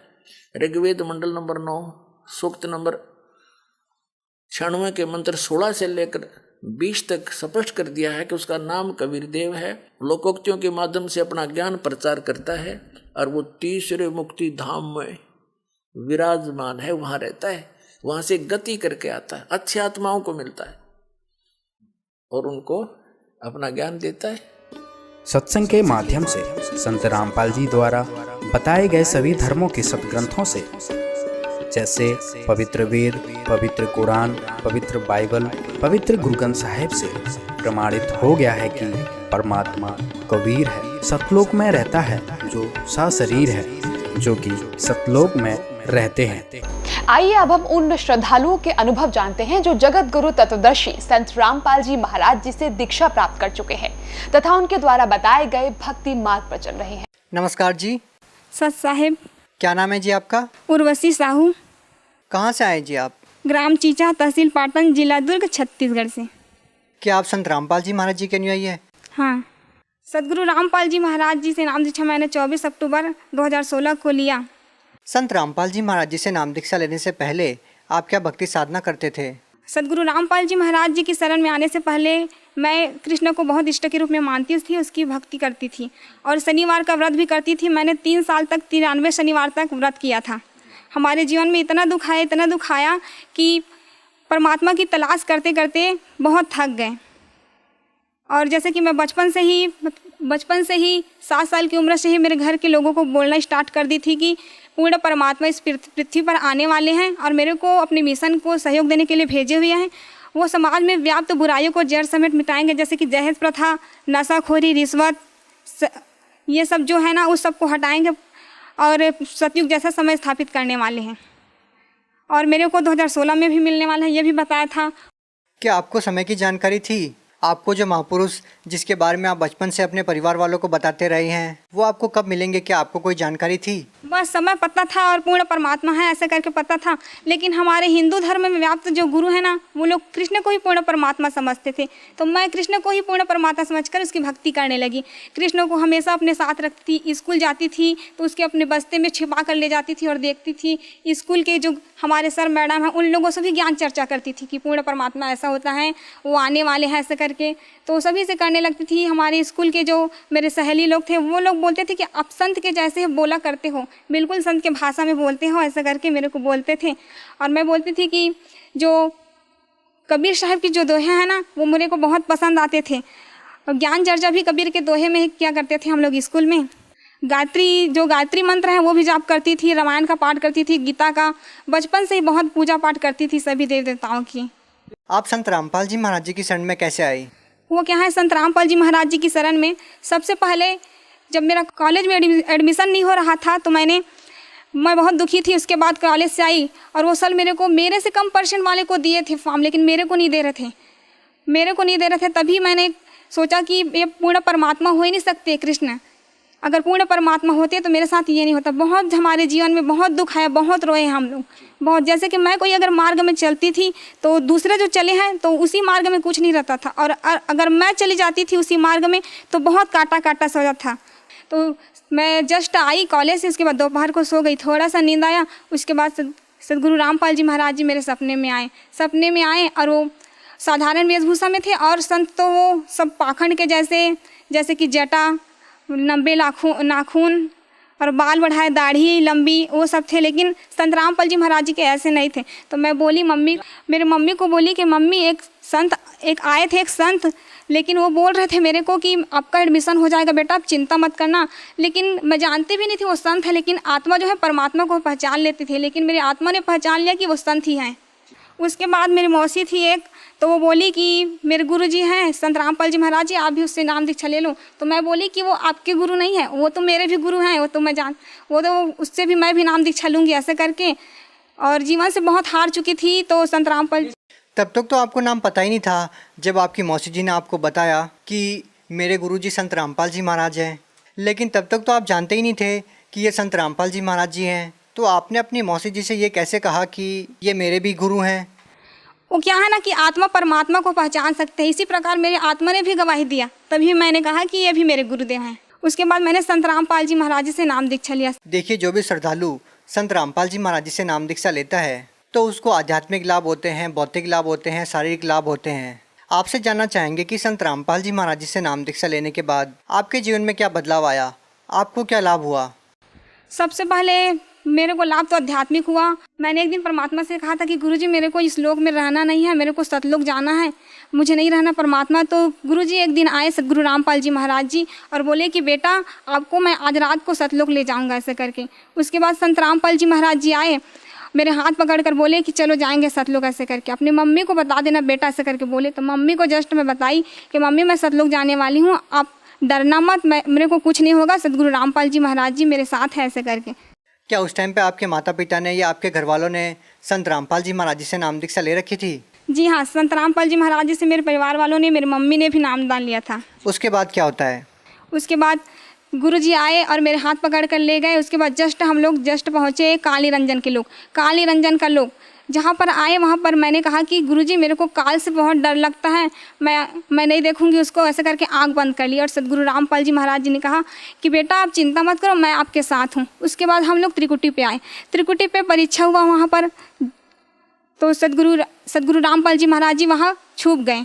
उसके बाद जो बहुत सारे देवी देवता है ना, अपने अपने लोगों का प्रलोभन लेकर मेरे पास आए। बहुत बाजार जैसा था, वहाँ पर बहुत सारे प्रलोभन दे रहे थे मेरे को कि आपको ये पद दूंगा ऐसा करके। लेकिन मैंने कहा कि नहीं, मेरे को कुछ भी नहीं चाहिए। मैं बहुत रोई, नहीं मेरे को नहीं चाहिए, मेरे को तो पूर्ण परमात्मा चाहिए, मेरे सदगुरु रामपाल जी महाराज जी चाहिए। उसके बाद सदगुरु रामपाल जी महाराज जी को मैंने बहुत ढूंढा। उसके बाद एक कोने में सदगुरु रामपाल जी महाराज जी मेरे को दिखे। उसके बाद दौड़ते दौड़ते गई और परमात्मा को रोते रोते गले से लगा ली कि गुरुजी आप मेरे को चाहिए, बस दुनिया की कोई चीज़ नहीं चाहिए, परमात्मा बस मैं आपको चाहती हूँ और कुछ भी नहीं चाहिए मेरे को। उसके बाद सदगुरु रामपाल जी महाराज जी ने मेरे को उठा कर कहा कि बेटा ऐसा ही तो चाहता हूँ, मैं चाहता हूँ कि हर हंस में ऐसा ही गुण हो। सतलोक जाते समय परमात्मा ने मेरे में पूरा शील, संतोष, विवेक, क्षमा, जो सतलोक जाने का जो गुण होता है ना व्यक्ति में, वही पूरा स्थापित कर दिए थे। उसके बाद सदगुरु रामपाल जी महाराज जी ने कहा कि बेटा कोई बात नहीं, मैं ही कबीर परमात्मा, पूर्ण परमात्मा सदगुरु रामपाल जी महाराज जी के रूप में आया हूँ बेटा, लेकिन संसार के लोग मुझे नहीं समझ रहे हैं। कोई बात नहीं, इंसान में इतना अहंकार घर कर गया है कि मेरे को समझना ही नहीं चाहता है। मैं ही पूर्ण परमात्मा सदगुरु रामपाल जी महाराज के रूप में आया हूँ, जिसने असंख्य ब्रह्मांड की रचना की है, और मेरे बिना इंसान एक तिनका भी नहीं उठा सकते। लेकिन इतना अहंकार है कि इंसान मुझको समझना ही नहीं चाहता है। लेकिन कोई बात नहीं बेटा, बहुत जल्द सतयुग जैसा समय स्थापित होकर ही रहेगा। मैं चाहूँ तो पल भर में मंत्री सभी की बुद्धि को बदल सकता हूँ, लेकिन मेरा कुछ मिशन है बेटा और लीला करने वाला हूँ। उसके बाद मैं बहुत जल्द सतयुग जैसा समय स्थापित करूँगा। उसके बाद गुरुजी ना मेरे को सतयुग जैसा समय है उसमें ले गए। तो मैं बोली कि गुरुजी ऐसा ऐसा होगा बेटा, देखो ऐसा करके पूरा भविष्य में ले गए।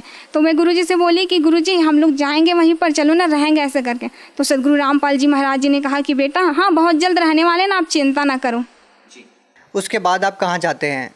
पहले गुरुजी मेरे को ब्रह्मा विष्णु महेश के लोक में ले गए। उसके बाद काली रंजन का जो गुप्त लोक रहता है ना महाशिव रूप में, वहीं पर ले गए। उसके बाद वहाँ गए, उसके बाद देखिए कि बहुत बड़ा शिवलिंग था वहाँ पर। उसके बाद वहाँ प्रवेश करते ही जस्ट इतना बेकार धुन था वहाँ का, बहुत ही खराब था, मेरा सर दर्द होने लगा। तभी मैंने गुरुजी से कहा कि गुरुजी ये क्या है ऐसे करके। तो सदगुरु रामपाल जी महाराज जी ने कहा कि बेटा ये तो शिव का लोक है जहाँ गुप्त रूप में रहते हैं काल निरंजन। तो मैंने कहा सदगुरु रामपाल जी महाराज जी से कि गुरुजी मुझे इस लोक में नहीं रहना है, इस लोक से बाहर चले जाएंगे, चलो ऐसे करके। तो सदगुरु रामपाल जी महाराज जी वहाँ से बाहर लेकर आए। तो जब भी उस लोक का याद आता है ना, तो वो धुन आते ही बहुत सिर दर्द होने लगता है, बहुत ही बेकार है उस लोक का धुन। उसके बाद हम लोग नर्क लोक में देखें। नर्क लोक में ना काल निरंजन जो तपतशिला में सभी जीवों को भूर रहे थे, गर्म तेल डाल रहे थे, बहुत गर्म खंभे पे बांध कर सभी जीवों को उसका जो बुरे कर्म का फल दे रहे थे। और सदगुरु रामपाल जी महाराज ने कहा कि देखो बेटा ये लोग मेरे भक्ति नहीं किए, इसीलिए तो इसका ये हाल है, लेकिन अगर मेरे को ये अभी भी मेरे को पुकारेंगे तो मैं तुरंत दौड़ा चलाऊँगा। परमात्मा ही पर थे, मैं देखी। उसके बाद मैंने कहा कि सदगुरु रामपाल जी महाराज जी ये लोग तो अपना मनुष्य जीवन ही बेकार कर गए, परमात्मा आपको नहीं पहचाने ऐसे कर। तो परमात्मा बोले कि कोई बात नहीं बेटा, धीरे धीरे सभी समझ जाएंगे मेरे को ऐसे करके। उसके बाद कहाँ जाते हैं आप? उसके बाद हम लोग अंदर प्रवेश किया तो पूर्ण अंदर कहाँ? सतलोक के अंदर प्रवेश किया। उसके बाद सदगुरु रामपाल जी महाराज जी ने गरीबदास जी, स्वामी रामदेवानंद जी महाराज और दादूदास जितने भी गए थे सतलोक, सभी संतों से मिलाया। वहाँ पर सत्संग के परमात्मा, इतना शांति, इतना बहुत अच्छा वातावरण था वहाँ का। यहाँ तो बिल्कुल भी नहीं है, बिल्कुल भी यहाँ कुछ भी नहीं है वैसे, वहाँ बहुत ही अच्छा वातावरण था। और क्या देखते हैं आप सतलोक में? अक्सर संत रामपाल जी महाराज जी के अनुयायी से बात होती है हमारी, जो सतलोक में जाकर के सतलोक का वर्णन करते हैं। आपने सतलोक में क्या क्या देखा? मैंने सतलोक में वहाँ पर बहुत सारे जो है जीव आत्माएँ थी सतलोक में, उन लोगों से मिला। सदगुरु रामपाल जी महाराज जी ने कहा कि बेटा आपको कुछ खाना ऐसे करके। तो मैं बोली कि नहीं गुरुजी मेरे को कुछ भी नहीं चाहिए, बस आप मेरे साथ रहना हमेशा ऐसे करके बोली। उसके बाद वहाँ जो ना सेब संतरे वहाँ के पेड़ इतने लतफत थे, मैं देखकर बोली कि ज़मीन को टच करने वाले भी थे। तो बोली कि यहाँ का तो फल तो ख़राब होगा ज़मीन से टच हुआ है तो ऐसा करके। तो वहाँ के हंस लोग जो थे वो लोग बोले कि नहीं ऐसा नहीं होता, सतलोक में कोई भी चीज़ खराब नहीं होता ऐसा करके बोले। उसके बाद आप क्या देखते हैं और क्या वर्णन करना चाहेंगे आप? वहाँ पर हमने दूधों की नदियाँ देखी, बहुत अच्छे गार्डन थे, यहाँ ऐसा है ही नहीं। अच्छा देखिए, हम इस संसार में देखते हैं कि बहुत सारे जीव जंतु हैं जो तड़प रहे हैं, बहुत सारी ऐसी चीज़ें देखते हैं, आपसी लड़ाई देखते हैं, आपसी राग द्वेष देखते हैं, किसी की बड़ी बिल्डिंग देखते हैं, किसी की छोटी बिल्डिंग देखते हैं। इस प्रकार की बातें भी क्या आपको सतलोक में देखने को मिली? नहीं ऐसा नहीं, वहाँ सभी समान दृष्टिकोण से हैं। देखिए, आपने अपनी माता जी को बताया कि संत रामपाल जी महाराज मुझे सतलोक लेके जाएंगे, आप चिंता मत करना। कितने दिन तक आप इन लोगों की सैर करते रहते हैं और कब आप अपने शरीर में आते हैं? इसके दौरान भी आपने कुछ देखा हो तो आप हमें बताइए। उसके बाद जब मैं सतलोक चली गई थी तो मेरे घर के लोग बोलते थे मेरे मम्मी को कि ये क्या हो गया, ये कुछ भी नहीं कर रही है, बोल भी नहीं रही है, हम लोगों से बात नहीं कर रही, क्या हो गया इसको भूत प्रेत पकड़ लिए हैं क्या, ऐसे करके बोलती थी। जो जगत थे ना आधे लोग, वो लोग बोलते थे। तो मेरी मम्मी बोली कि नहीं, सदगुरु रामपाल जी महाराज जी इसको सतलोक लेकर गए हैं, आप लोग चिंता मत करना ऐसे करके। कितने दिन तक आपका शरीर पड़ा रहा ऐसे? 3 दिनों के लिए ले गए थे मेरे को सतलोक। क्या 3 दिन तक आपका शरीर अचेत पड़ा रहा आपके घर पे? मेरा शरीर अचेत पड़ा था और सदगुरु रामपाल जी महाराज जी मेरी आत्मा को सतलोक लेकर गए थे। उसके बाद जब आप अपने शरीर में पुनः आते हैं तो उसके बाद क्या मतलब किस नज़र से लोग आपको देखते हैं और क्या रिएक्ट आपका होता है? आपके परिवार वाले आपसे क्या बात करते हैं? उसके बाद मेरे परिवार वाले बात करते हैं कि क्या हो गया था तेरे को, ऐसे करके बोलते थे। जो पिछले घर में जो भी घटना हुआ थे वो सब बोलते हैं। तो मैं बोलती थी कि मेरे को नहीं पता ये सब क्या क्या बोल रहे हो, मुझे नहीं रहना इस लोक में, मुझे जाना है मेरे लोक में जहाँ से मैं आई हूँ, मुझे रहना ही नहीं करके बहुत रोती थी। मेरी मम्मी बोलती थी कि क्या हो गया है, अरे सतलोक गई थी ना इसीलिए सब हो रहा है। वहाँ पूर्ण परमात्मा सदगुरु रामपाल जी महाराज जी को ले गए थे, यहाँ कुछ भी नहीं है, ये काल का बहुत बड़ा खेल है। कितनी अचरज वाली बात है बहन जी कि लोग नहीं विश्वास कर पाते इस बात पे कि मरने के बाद कुछ ऐसी चीज़ें हैं जो आप बता रही हैं, लेकिन संत रामपाल जी महाराज जी के अनुयायी एक ही बात बोलते हैं जो आपने बताई। इसी तरह का नज़ारा वो भी सतलोक में देख करके आए हैं और वो आकर के हमारे साथ शेयर करते हैं। तो आप उन लोगों को क्या कहना चाहेंगे इस बारे में जो लोग ये मानते हैं कि सतलोक जैसी कोई चीज़ ही नहीं है या स्वर्ग नरक जैसी कोई चीज़ नहीं है, मरने के बाद किसने देखा है? आप उन लोगों को क्या कहना चाहेंगे? हमने देखा है, सदगुरु रामपाल जी महाराज ने हमको दिखाया है कि स्वर्ग नरक भी है और उससे ऊपर सतलोक है पूर्ण परमात्मा का, जहाँ जाने के बाद इंसान वापस नहीं आता इस संसार में। लेकिन आज जिस तरह का घटनाक्रम है कि संत रामपाल जी महाराज जी जेल में हैं, लोग कैसे समझ पाएंगे कि संत रामपाल जी महाराज जी पूर्ण परमात्मा है? जिस तरह से आप बता रही हैं और आपको सतलोक लेके गए हैं और आपको सब कुछ दिखाया है, आप खुद एक गवाह हैं, तो आप कैसे लोगों को समझा पाएंगे कि संत रामपाल जी महाराज जी को मानना कितना ज़्यादा ज़रूरी है लोगों के लिए? एक बार हमारे घर में हमारे जो मामा जी थे, पहले नाम दीक्षा नहीं लिए थे, मैं उसी के घर में रहती हूँ, तो वो बोले कि आप हमेशा सदगुरु रामपाल जी महाराज, सदगुरु रामपाल जी महाराज जी बोलते रहते हो, थकते नहीं हो उसके नाम लेते हुए। तुम्हारे सदगुरु रामपाल जी महाराज जी जेल से बाहर आकर दिखाए तभी मैं मानूंगा उसको पूर्ण परमात्मा। तो मैं बोली कि नहीं, आप ऐसा उसको चैलेंज नहीं कर सकते, वो सदगुरु रामपाल जी महाराज जी पूर्ण परमात्मा है, असंख्य ब्रह्मांड के मालिक हैं, वो कुछ भी कर सकते हैं, ऐसे चैलेंज मत किया करो आप उसको ऐसे कर। तो बोले कि नहीं, आकर दिखाए तभी मैं मानूंगा। उसके बाद उसी दिन रात को 11 बजे सदगुरु रामपाल जी महाराज जी हमारे घर में आए, उसके साथ 4 भगत जी भी लोग थे। उसके बाद सदगुरु रामपाल जी महाराज जी 10 मिनट तक बहुत दरवाजे के पास ही खड़े रहे। मेरे मामा ने देखा, गर्मी के दिनों था तो बिस्तर पर वो वहीं पर आंगन में सोए हुए थे। सदगुरु रामपाल जी महाराज जी को देखा, उसके बाद बुलाए हाथ जोड़कर कि आओ महाराज जी आओ, ऐसे करके बैठो, ऐसे करके बोले। उसके बाद हम लोगों को बुलाने के लिए चले गए कि आपके गुरु जी आए हैं, चलो चलो ऐसे। बहन जी, आपसे पूछना चाहेंगे, जिस तरह की बातें आप बता रही हैं, ये सपने की बात है या हकीकत की बात है? नहीं, ये सपने की बात नहीं है, ये वास्तविकता है। सदगुरु रामपाल जी महाराज जी हमारे घर में आए हुए थे। ये सब हकीकत में घट रहा था आपके मामा जी के साथ? हाँ, ये हकीकत है, रात को 11 बजे की बात है।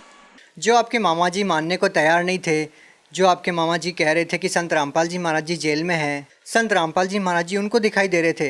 हाँ, उसी को दिखाई दे रहे थे, क्योंकि सदगुरु रामपाल जी महाराज जी ये प्रूफ किए उसको कि मैं पूर्ण परमात्मा हूँ, मैं जेल से बाहर भी आ सकता हूँ, ऐसा नहीं है। उसके बाद जो आपके मामा जी थे, जो ये बोल रहे थे कि आपके गुरुजी जेल से बाहर नहीं आ सकते, तो फिर उसके बाद उनकी क्या प्रतिक्रिया रहती है इस बात को लेकर के? वो क्या है ना कि वो बोलते थे कि मैं कभी जुड़ूंगा ही नहीं, मैं सदगुरु रामपाल जी महाराज से नाम दीक्षा लूंगा ही नहीं, कुछ भी हो जाए, मर जाऊंगा पर भी से नहीं लूंगा। लेकिन ऐसा दिन आया कि सदगुरु रामपाल जी महाराज जी से उन्होंने नाम दीक्षा लिया और उसकी बीमारी भी ठीक हो गई। इसके अलावा आप कोई अपना अनुभव शेयर करना चाहेंगी? सर, मैं एक और अनुभव बताना चाहती हूँ कि मैंने सदगुरु रामपाल जी महाराज जी से नाम दीक्षा लिया। तभी एक दिन मैं तालाब में ऐसा ही पैर धोने के लिए नीचे उतर रही थी, तभी सदगुरु रामपाल जी महाराज जी ने कहा कि बेटा आप पैर को नीचे मत रखना, वहाँ पर बहुत नुकीला चीज़ है, आपके पैर चुभ जाएगा। उसके बाद जस्ट मैंने निकाल कर देखा, जस्ट पैर रखने वाली थी वही जगह पर, तो वहाँ पर किसी ने शराब की शीशी को पीकर फोड़ दिया था। वो बहुत नुकीला था, अगर चुभ जाता तो बहुत मेरा पैर कट जाता। एक बार सदगुरु रामपाल जी महाराज जी की शरण में आ गई थी, तभी सदगुरु रामपाल जी महाराज जी ने कहा कि मेरा एडमिशन नहीं हो रहा था, कॉलेज में एडमिशन नहीं हो रहा था। मैंने जब 10th क्लास में थी ना, तो बहुत मेरे साथ अन्याय हुआ, बहुत दुख है हमारे जीवन में।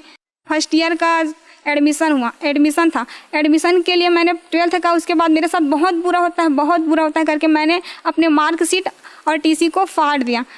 तो उसके बाद मैंने सोचा कि अब मेरे को रेगुलर करना, तो क्या करूं ऐसे करके।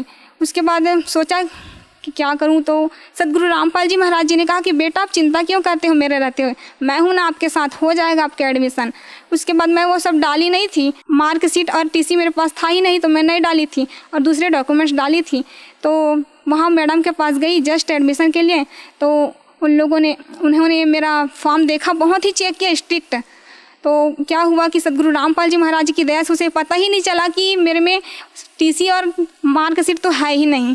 उसके बाद मेरे बाद जस्ट मेरी सहेली थी, वो गई, तो उसका जो एक टीसी नहीं डाली थी उसके लिए उसको रिजेक्ट कर दिए। तो सदगुरु रामपाल जी महाराज जी की शरण में आने के बाद मुझे बहुत सारे लाभ हुए, एक क्या कहूँ, बहुत सारे। हमेशा प्रतिदिन सदगुरु रामपाल जी महाराज जी कुछ न कुछ लाभ करते ही रहते हैं। देखिए सर, एक बार मैं सतनाम का जाप कर रही थी छत में, तो मैंने सदगुरु रामपाल जी महाराज जी से कहा कि गुरुदेव हम लोग जो जाप कर रहे हैं वो कैसे जाता होगा, किसके लोक में, ऐसे करके।